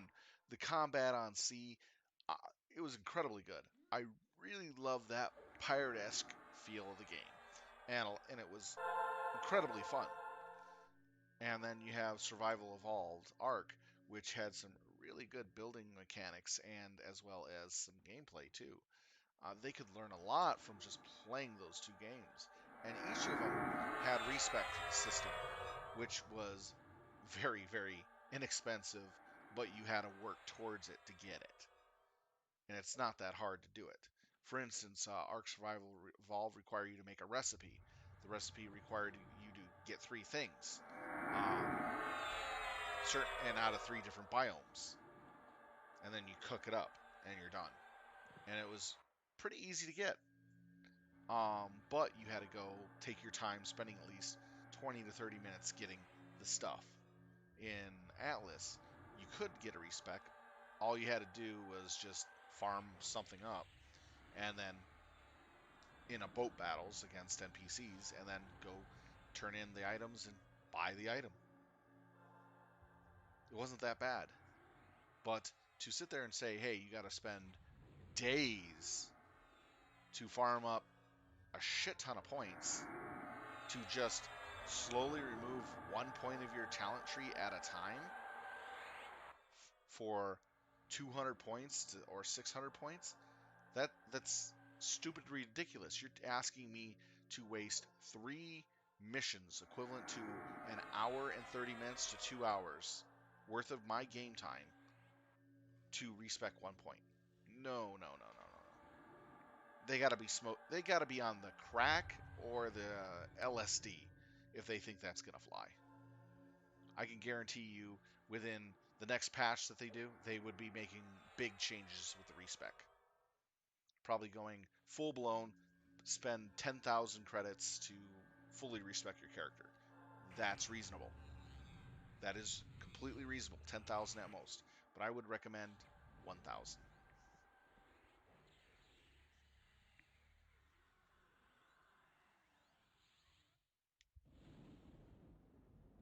Yep, a lot of people messed up their characters, so a free respec token should be warranted for any current characters before the patch. And it doesn't matter even if it's a level 1 character that's been sitting a day before the patch.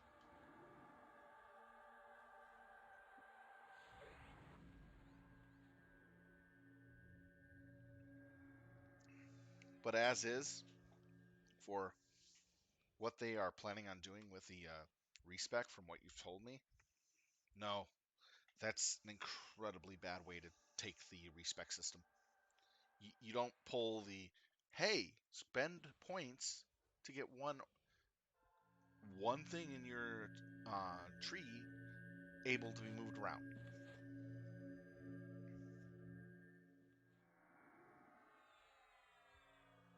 That that's fine. The game is actually pretty good, even with a $5 increase. The thing of it is, I would rather spend $5 extra Tell. more on the game than I did before to have actual devs working on the game and on a monthly basis adding new content, doing new things, and getting things fixed up. Yes, that is worth the money, in my opinion. A one-time fee for the game. We got devs working on the product. I don't have to deal with any monthly access fees. Oh, hell yeah. And we got devs working all the time on the product and adding new stuff in because they have a lot to add in. That is worth it. Think about it. Here I'm playing Everquest. It's a 20-year-old game. Plus, 20-plus-year-old game. I'm still paying the same subscription price as I did 20 years ago to play this game monthly.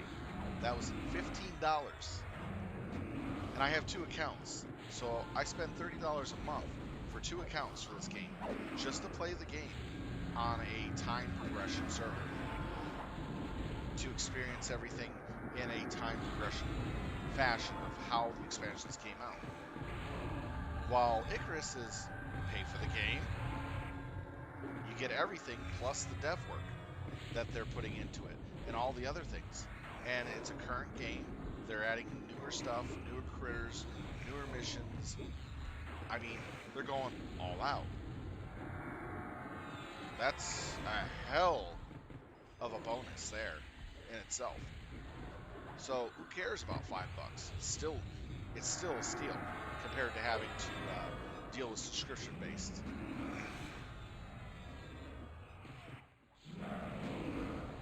The reason why their subscription review base is 63% is the game does feel unfinished.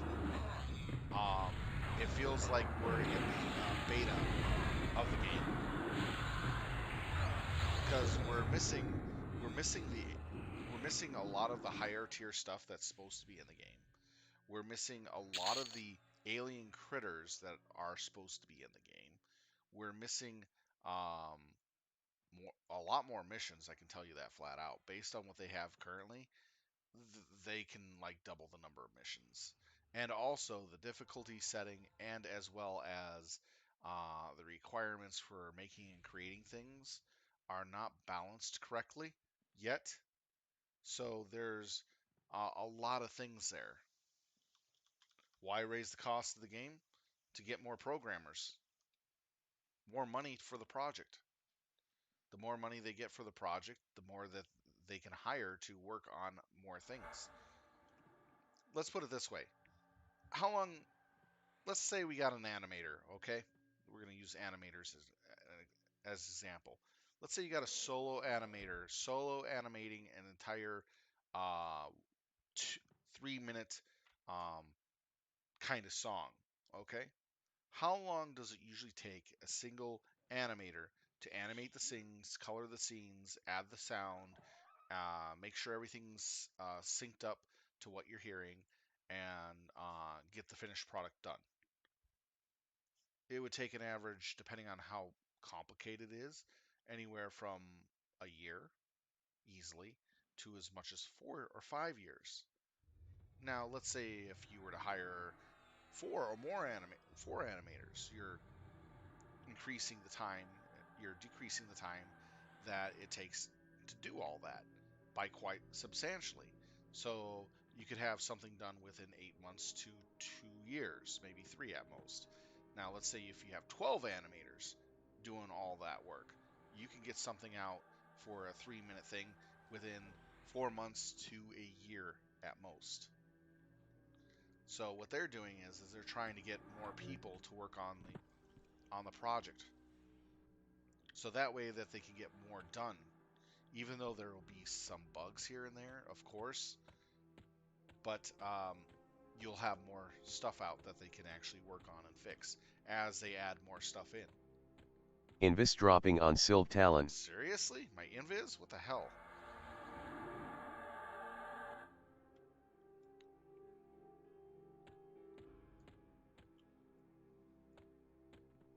It's all about getting more people into the project to work on the project, and that's what that money is for.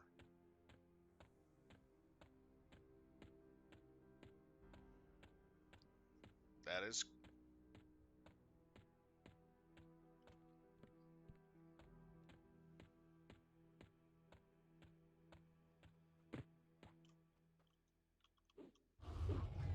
Tell.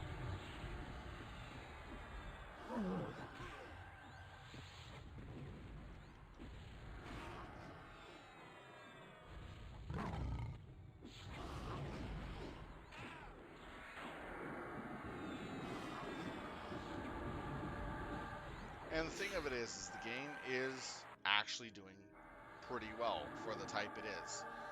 Survival, survival games like this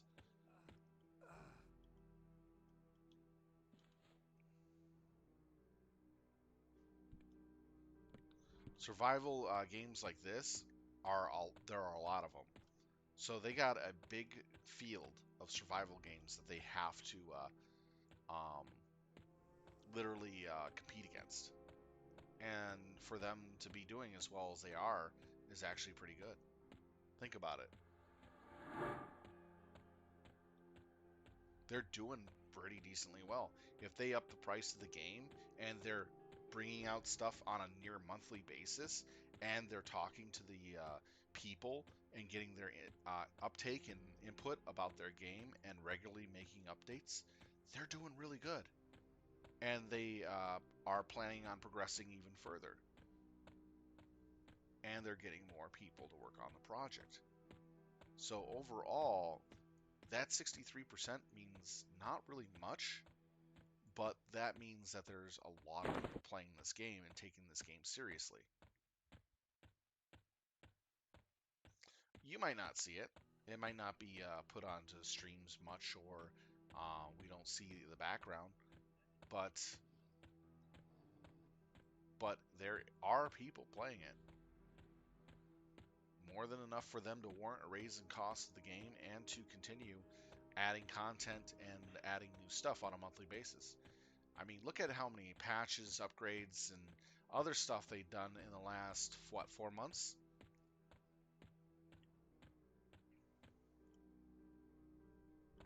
Think about it. In the last 4 months, they've done a tremendous amount of stuff.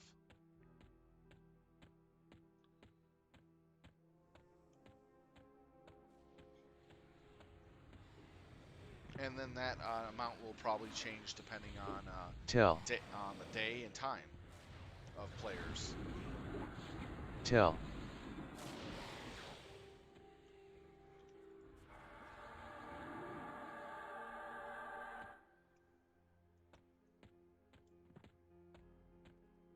And if they keep doing the right thing and keep doing a good job of what they're doing, the amount of players that will be playing will increase over time. Unlike Atlas, which basically told people what they're going to be doing, and while the customer base was like, no, no, no, keep this a authentic pirate game with the low level tech of this, Tell. this, and this. Don't add in submarines, torpedoes, and other BS Tell. that they made the game no fun for everybody else.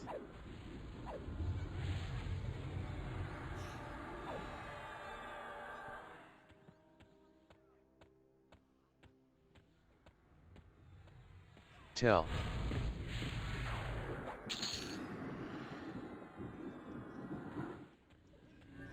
It fluctuates. Tell.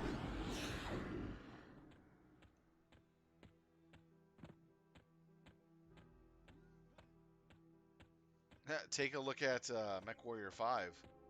How many players do they have?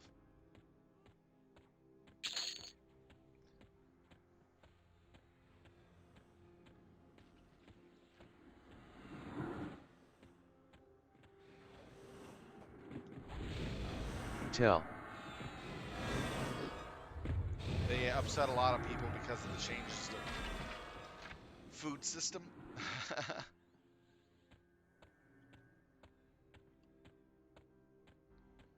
People will come back to the game when they fix when they fix changes that are not too popular. People will come back.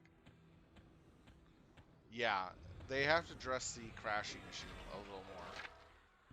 And I was surprised to actually have 2 crashes back to back, which was really embarrassing for that company to see that on a game stream. I mean, honestly, yeah, the crashing, they need to be more careful about releasing patches with that type of problem.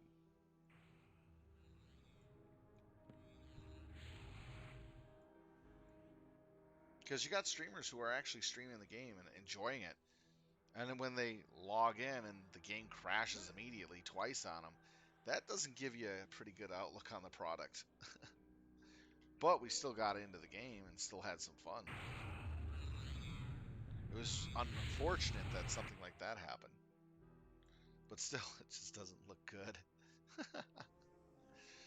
That's why I'm kind of laughing about it. It's because, dude, you don't release patches that will crash. You got to make sure 100% that you do not do that. That's one huge mistake that you can't have happen. So hopefully they learned. So the next patches that come out will not have people crash, hopefully.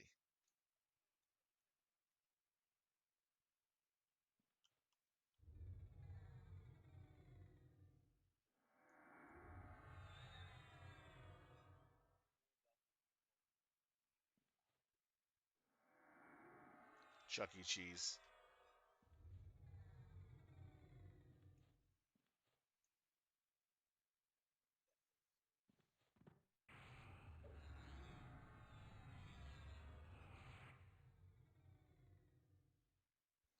Ow.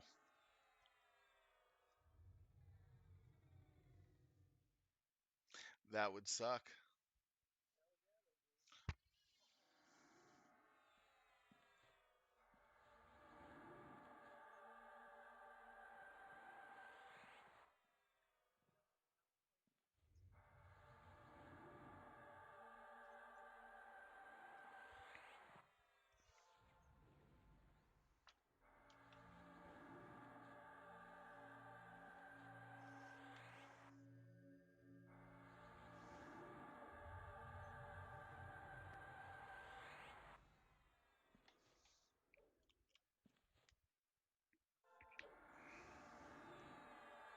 Bumper cars?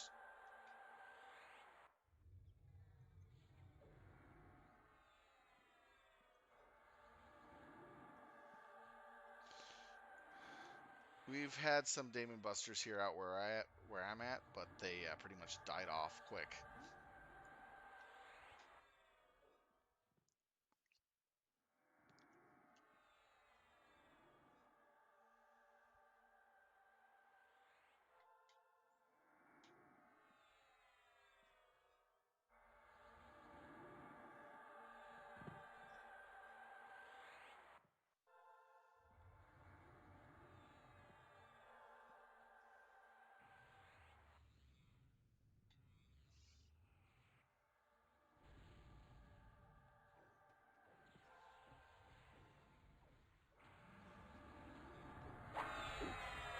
Tell. Yeah, we still play COH from time to time. I need to get back on it to keep my character alive.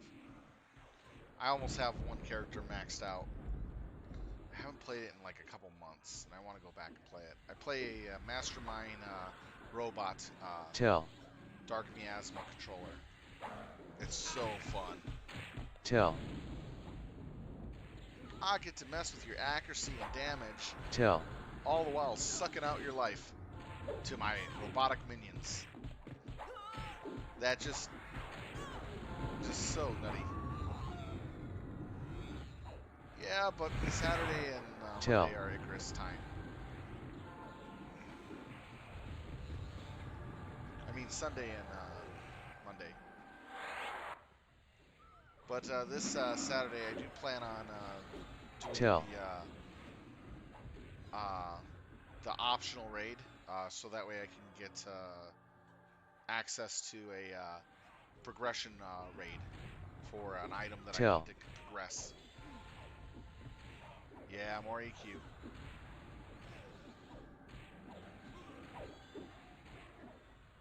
Because right now I can't get it until this Saturday because everybody in the guild Tell. has pretty much done it last week, and their timers will be up when we do it again this Tell. Saturday. And there are people who still need that item as well. So that's the one item I need to finish up my level 5 progression in Tell. Dragon's North.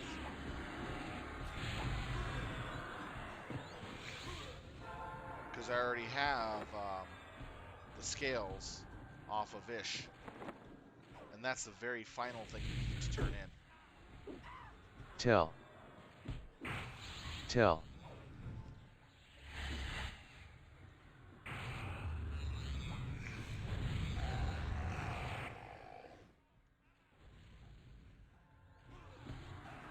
Tell.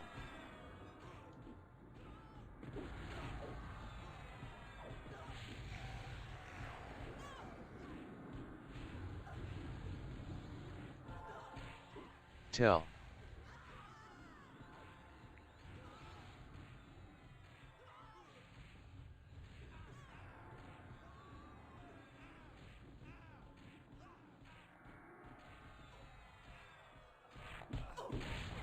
Tell.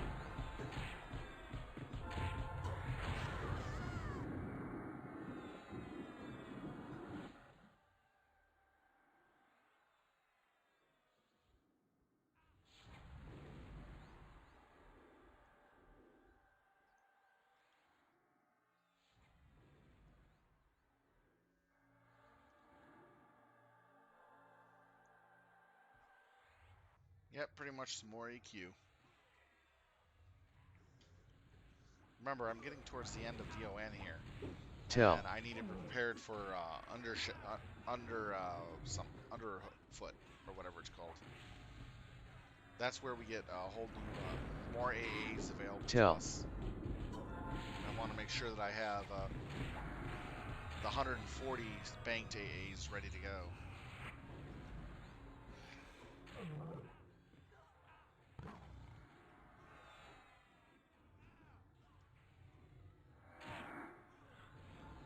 Who am I attacking? Tell.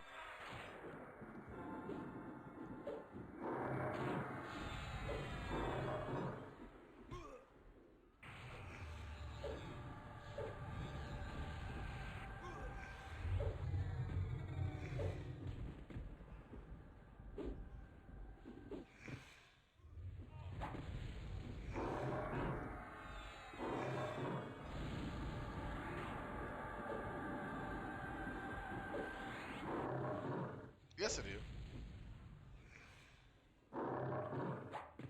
Just makes it easier to get everything I need.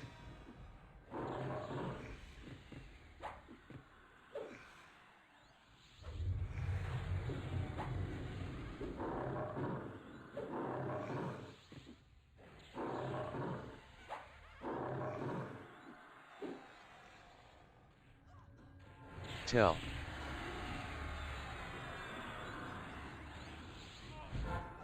Tell. Tell.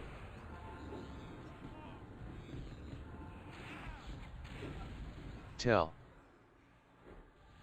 So I'm getting more class AAs and arch type AAs available. Most of it is just mainly AAs that are improving on top of AAs, such as adding more ranks. That's the majority of it. I don't think I get anything really new. Tell. Let's see.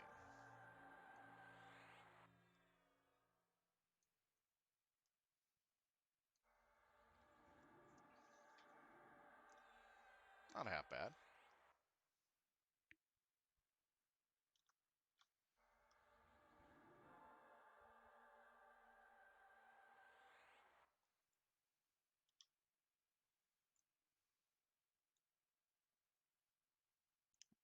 We're going to go to Hatred next.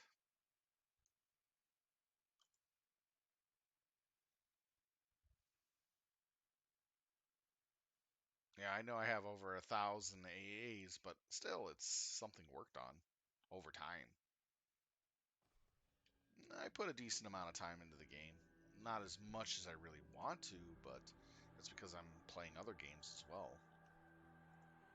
I'm trying to make time for those games as well, too. So, you know, I like playing different things. Can't play one thing all the time, you know what I mean? Or otherwise you burn out.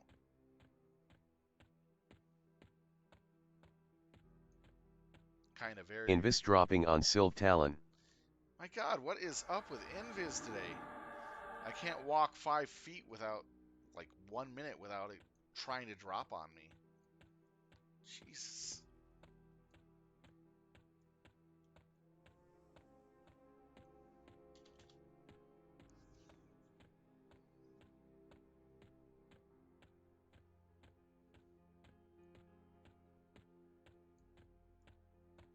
What the? That's funny.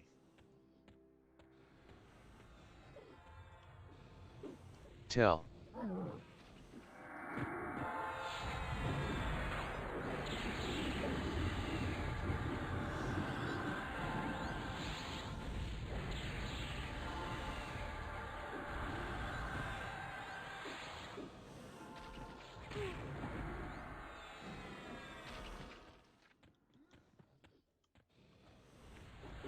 Tell.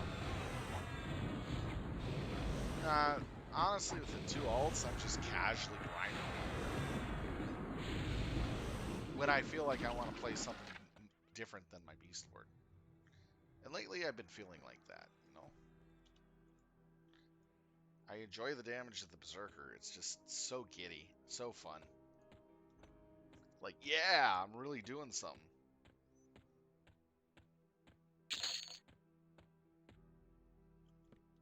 Versus the tried and true turtle Beastlord tank. That's what this guy is. I could switch him to damage and do pretty good damage with him with the pet, but I'm not really truly a damage dealer. I'm utility, and I like the utility of being a tank, a turtle tank, more than a damage dealer, because I can literally go, ha, I can do this better than most other characters.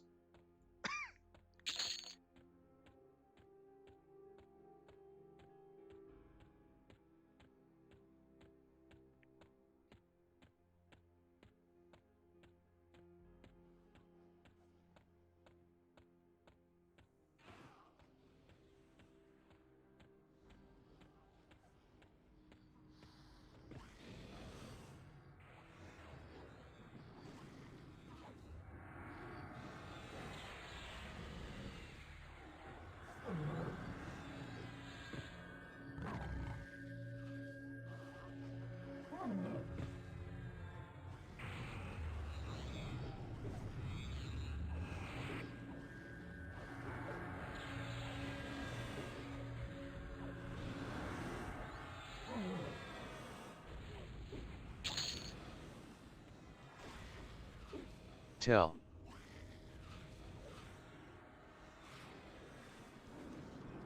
Tell.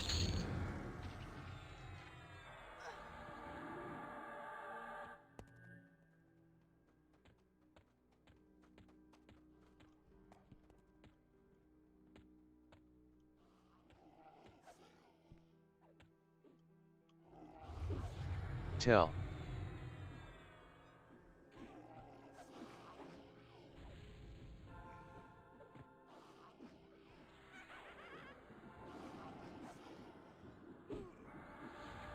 Yeah, I know.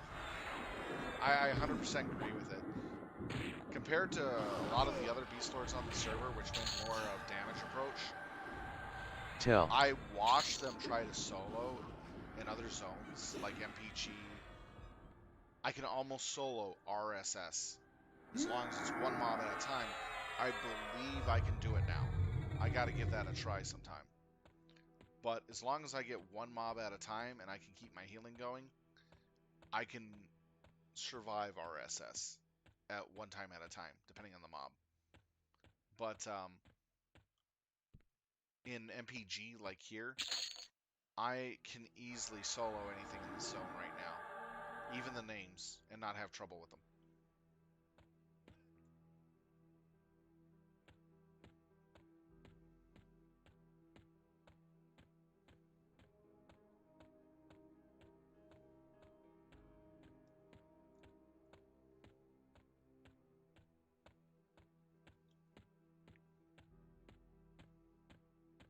And being that type of tankiness has been so beneficial.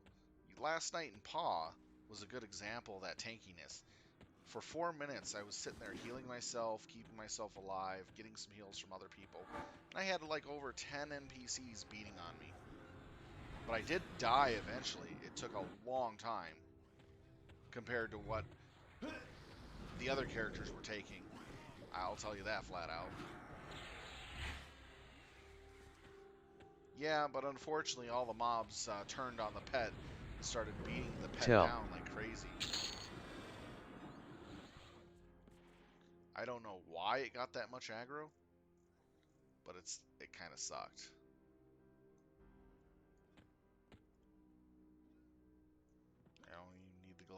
That's a shame.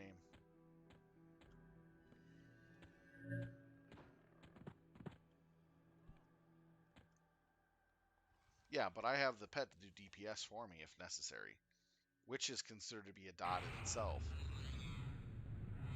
But still, I mean, I took a hell of a beating before it being dropped down in Paw. And that was because the idiots that were down south of us were pulling through our camp like 10 to 15 mobs at a time, and they pulled way too many for them to handle and got themselves killed. And then we got wiped. Kind of really annoyed me. I think they were doing it intentionally to force us out of the spot, which we did move eventually.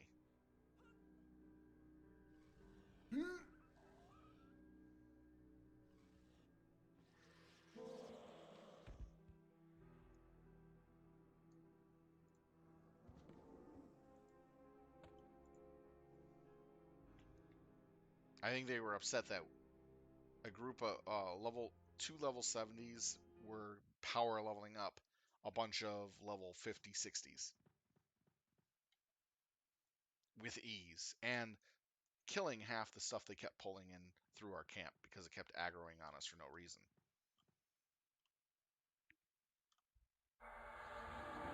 Yep. Then when they actually took over the camp, they died 2 times, wiped twice. Eventually, everybody in the group left except for the shaman and probably a warrior, who then stayed for the rest of the night, just kind of doing it very slowly. While if I was doing it, duoing it, I would have pretty much tore the place apart by myself with buffs.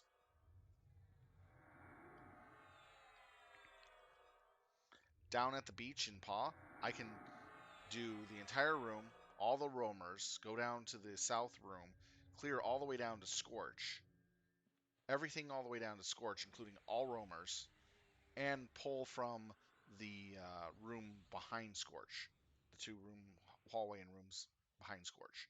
Then come up, clear the water area, and get the name mobs, and still be on time for rotation for everything to respawn. By myself as a Beastlord. Or technically a tank lord. And I watched 2 other Beastlords try to do the same thing I did, and they were more DPS oriented. They couldn't even do half of what I did. One couldn't do half of what I did. The other did 2/3 of what I did, but couldn't do everything I could do. So I'm proud of myself.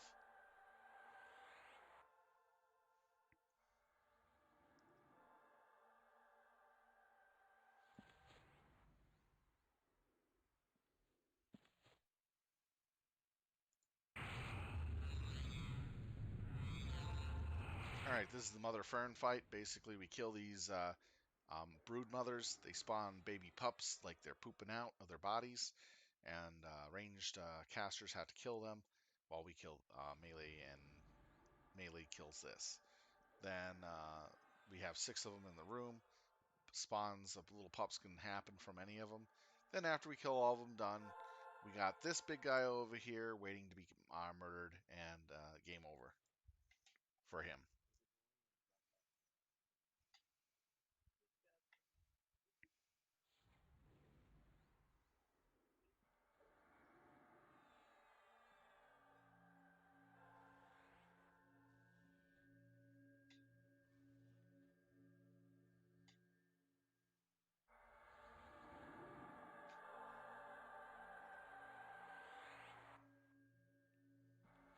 And the funny part is the people who kept training through our camp didn't realize I was streaming last night at all, or don't even know I stream. And I'm like, oh man, these guys got to be really stupid.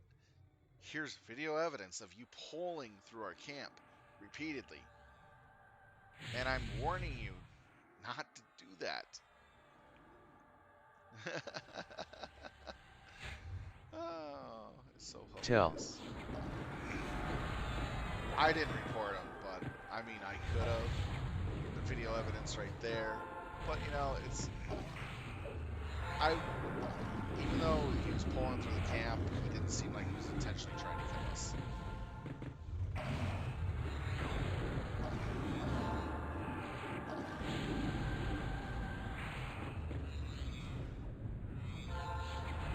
there's no point in kind of crying over spilt milk.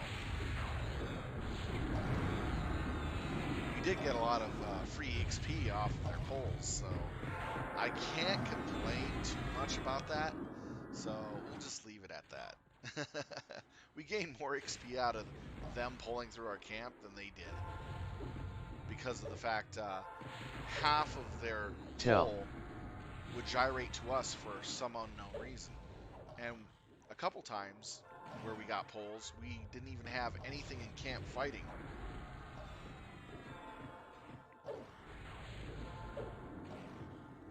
Other people have their fun. Yeah, true, but you have to understand, PA is still very good pre-75 for a general EXP zone. Pre-level 75, very, very, very good. Yeah, it's boring as hell, and yeah, I want to go somewhere else and find better zones for XP. That is true, but it's a good fallback. It's a good fallback zone.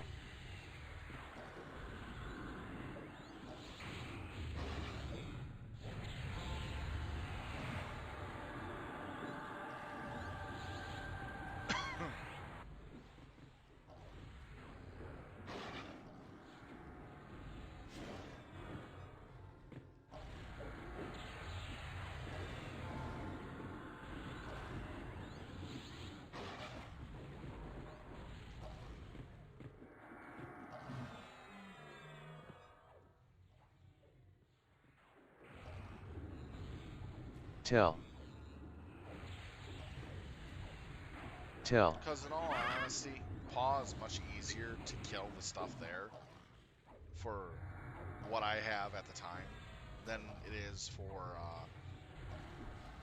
other things.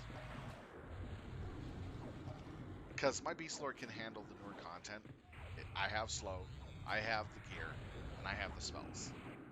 While my alts don't have the gear, don't have the spells, and don't have the AAs. Hey, Ginnix. So they have a harder time handling the newer content. Unless they're in a group.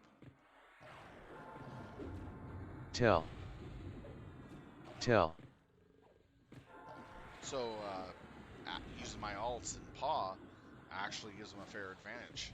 Kind of evens up the fight. Plus, it's good experience for them. So, what are you up to, Ginnix? Good to see you back.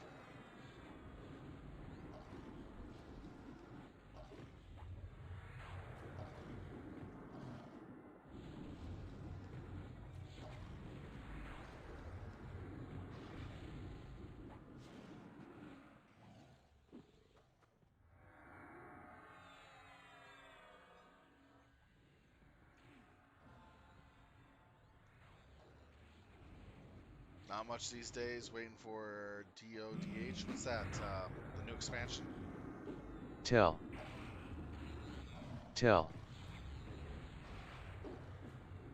Depths of Dark Hollow, there we go. Took me a moment to realize which one you're referring to.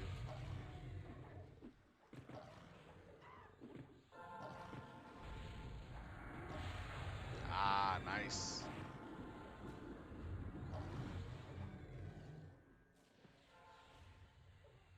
Are you going to be the master auctioneer of Depths of Dark Hollow when it comes out? Got fat loots from all these raids, selling it for Chrono. Or are you just playing?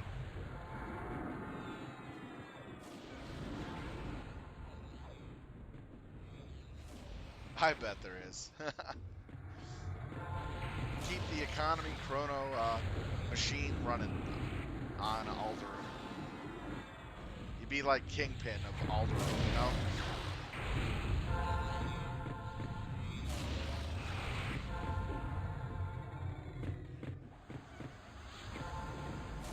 But even though selling gear is kind of frowned upon, it does help keep the player base going strong. Because there are people that don't have the opportunity to hit those higher raid areas that easily, or have the gear to do it. So in a sense, there is a place for that type of economy.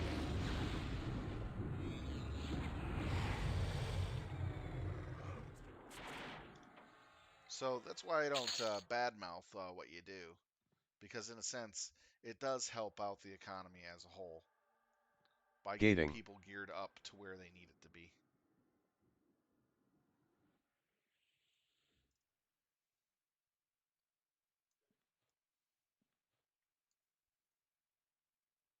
Not bad.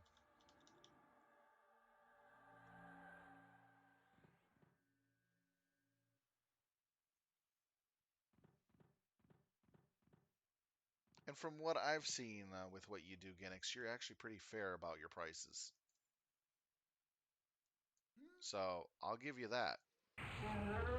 I saw some of the people doing what you're doing on some of the other servers from other videos I've seen, and I'm like, oh boy. Like for instance, the God loot that you were doing a while back ago, they were like double or triple of what you were asking for. It's like like 3, 4 Chrono for say the Berserker two-hander. I was like, ah, seriously? That's way too much.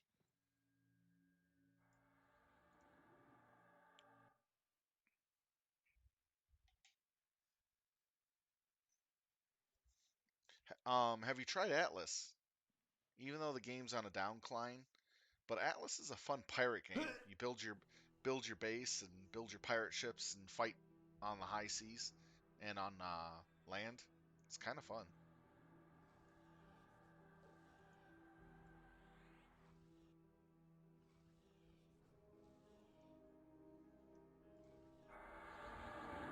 It'd probably be too old for you. The player base has kind of declined on that though, unfortunately. But I did really enjoy Atlas. I would probably recommend the new Ark Survival Evolved servers. I mean Ark Survival Evolved. That was pretty strong and fun. Then for shooter, maybe Overwatch 2 when they come out with their PvP and PvE content. Tell.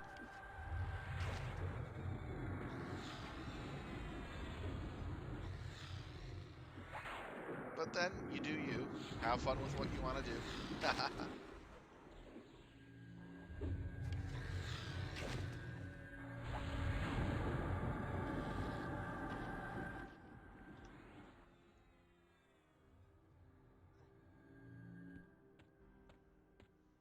Well, if you ever want to know what the game is like from my perspective, I can tell you exactly what they are like.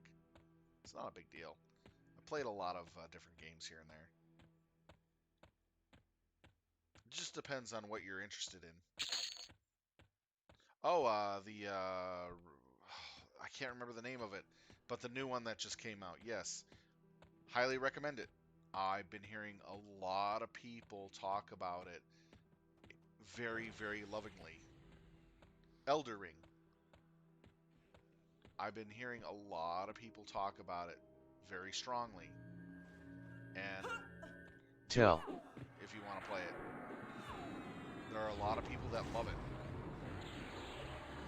If you're a Dark Souls player, and fan of Dark Souls, you'll love Elder Ring.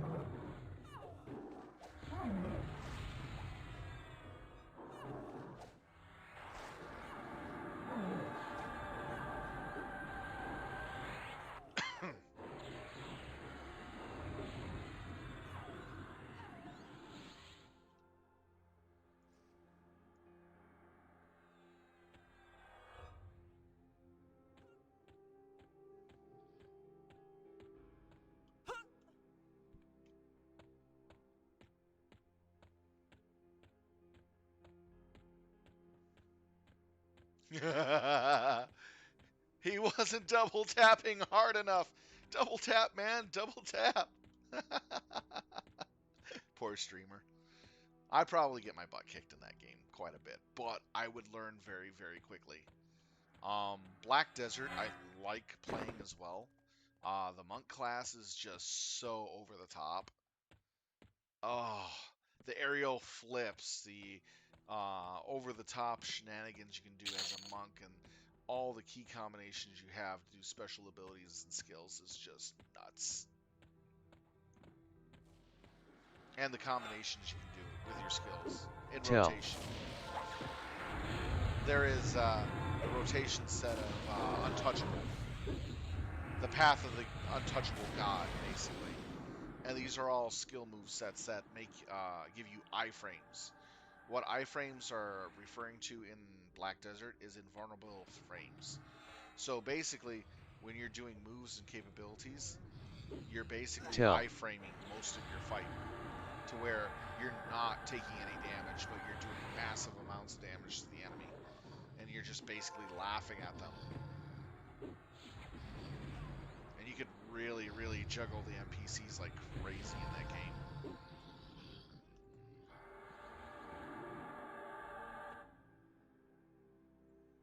But I've been hearing a lot of really good things about Elder Ring.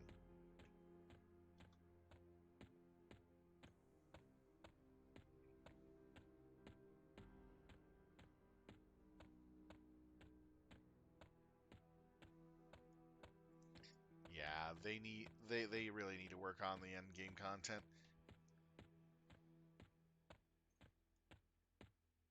What it sounds like that MMO that you're playing there is they put it out not completely finished.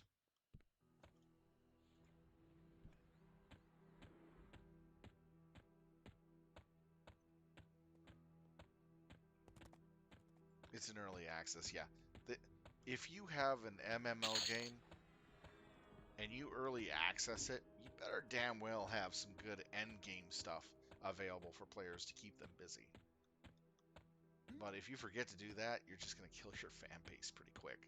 MMO games are very niche and very, very hard to keep your player base if you're not playing smart with what you have. If you act stupid in an MMO, Tell.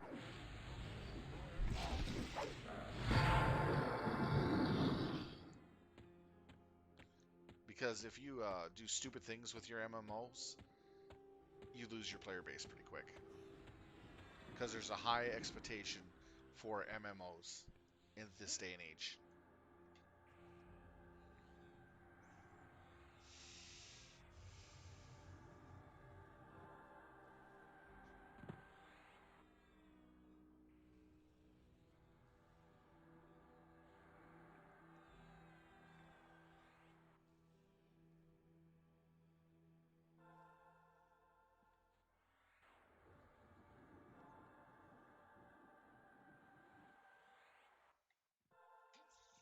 But you know what I mean, right, Will Mac?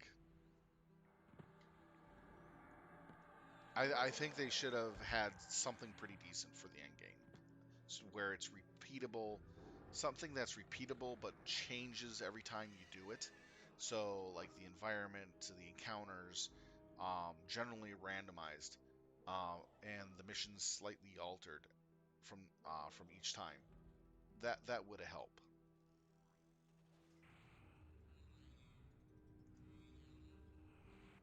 Yeah,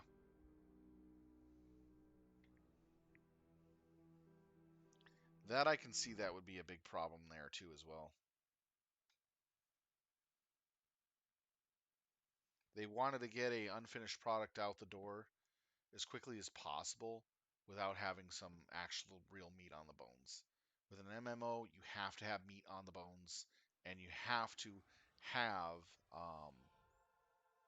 some end game content if you want to early access it decently.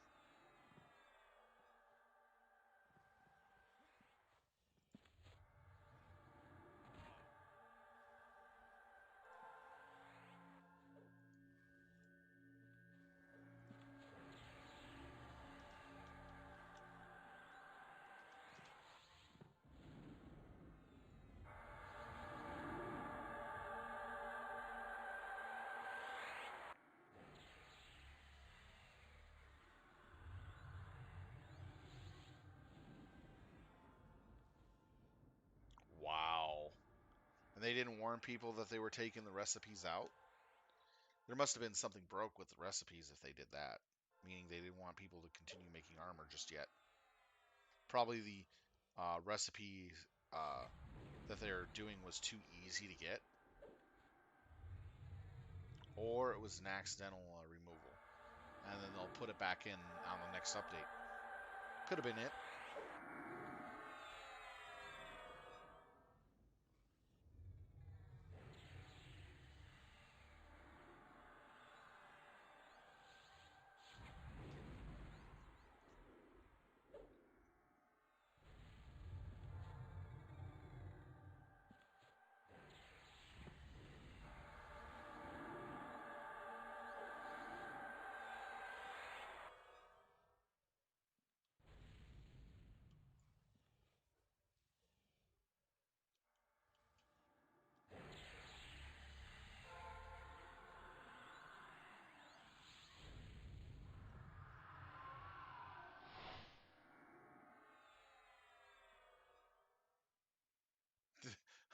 Their excuse is too easy to get the mats.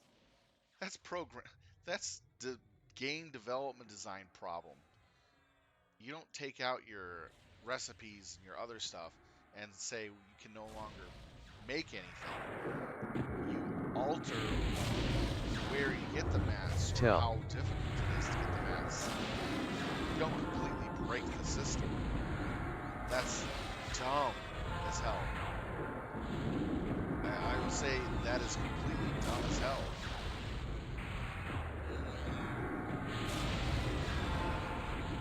It's like these game developers don't understand the concept. Don't use piercing weapons, backstab, or fire-based spells. Don't understand the concept of doing the job properly. They want to sit there and make the easiest, quickest way to do things. And yet, they're unwilling to go the long way and get it done that way, to where you keep everything running. You just change things as you go. It's not that hard. Safe to use piercing weapons, backstab, or fire-based spells. Safe to use piercing weapons, backstab, or fire-based spells. Safe to use piercing weapons, backstab, or fire-based spells. Stop using blunt.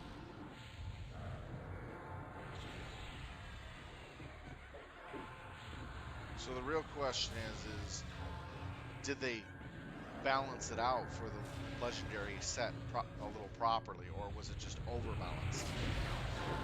Sounds like they overbalanced it. Safe to use blunt. Safe to use blunt.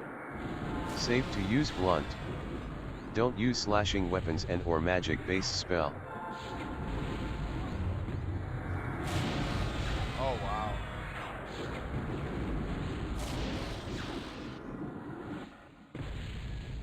I've had my fair share of killing world bosses in Black Desert. Trust me, those are not easy. Safe to use slashing weapons and or magic-based spell. Safe to use slashing weapons and or magic-based spell. Safe to use slashing weapons and or magic-based spell. Don't use hand-to-hand, poison-based / disease-based spells.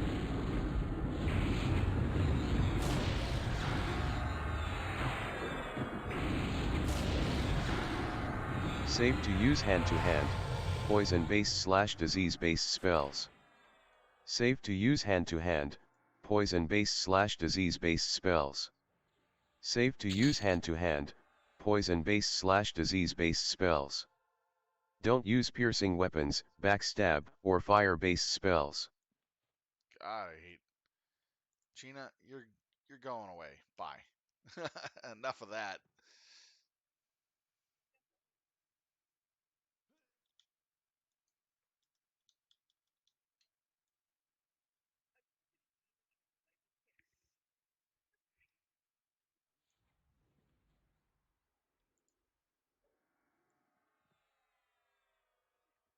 Yeah, I've been tossing heals off to those in my group whenever I saw them get low.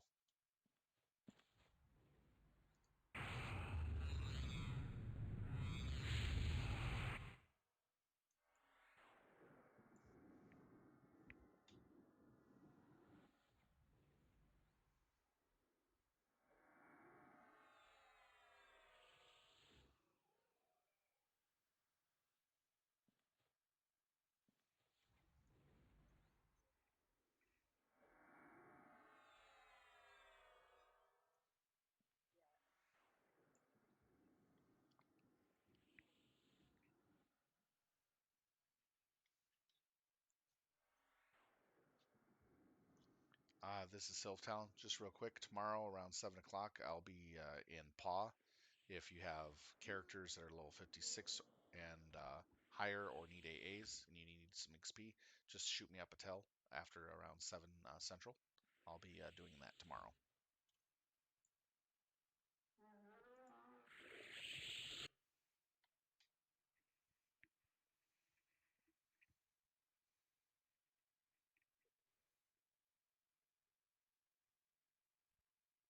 Yeah. In Black Desert, I actually had my monk character so well geared that I can take on a couple of the world bosses and beat them down to 50% of their health, but I had to have a lot of potions available. And on top of that, the funny thing is, I couldn't finish the boss off.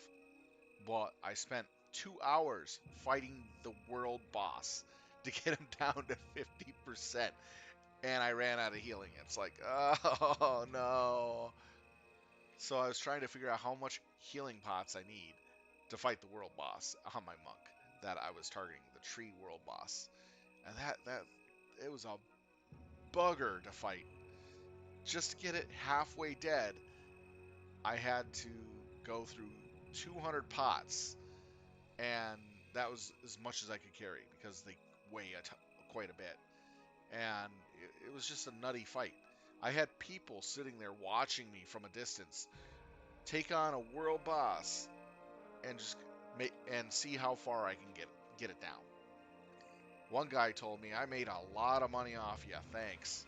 They had it there. There was like 30 people watching me the last time I did it, and they were taking bets to see how far I would get the world boss down. One guy made like bank off me for that. And he sent me a private message and said thanks. I made so much money off this. Betting to see how far you take this guy down. But I still I did it because I was bored, and two, I did it because it was a challenge, and I was playing my monk style, which is basically in the invulnerable monk, using every move that has iframes in it. So I was good enough to trigger every attack with iframes in a rotation. There were a couple times where mess up the rotation, or I would get knocked out of it and then take damage, and I had to use pots. But most of the time, I was just in invulnerable mode, just eating everything it was throwing at me. Oh yeah, you can train other players, you can kill other players while they're fighting mobs. There was PvP at any moment after level 20. So it was a very interesting game. You could really just screw with people if you want to, or you could help people. Comes down to what you want to do at max level. And max level is where you saw most of the fighting at. And people love to mess with people who are mass farming mobs to kill them while they're doing that, and then kill all the mobs and take everything. Yes, it does happen. Black Desert's a interesting kind of animal, so to speak.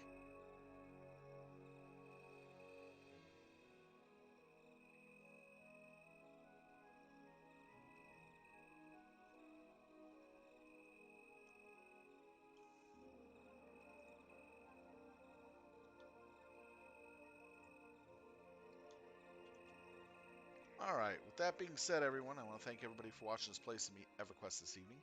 It's been a lot of fun entertaining you at Siltown. Hopefully you had a lot of fun. If you liked what you saw, please do hit that like or follow button depending on which platform you are on.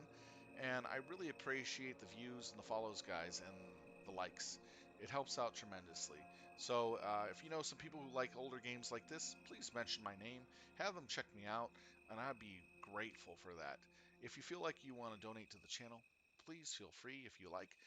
Every donation and or subscription does help get better equipment later on down the line. I save that specifically for that purpose.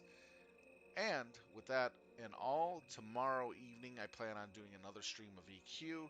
This will be a grind run back in Paw, as you heard earlier, to help out some guildies with their lower level characters, as well as working on some AAs myself.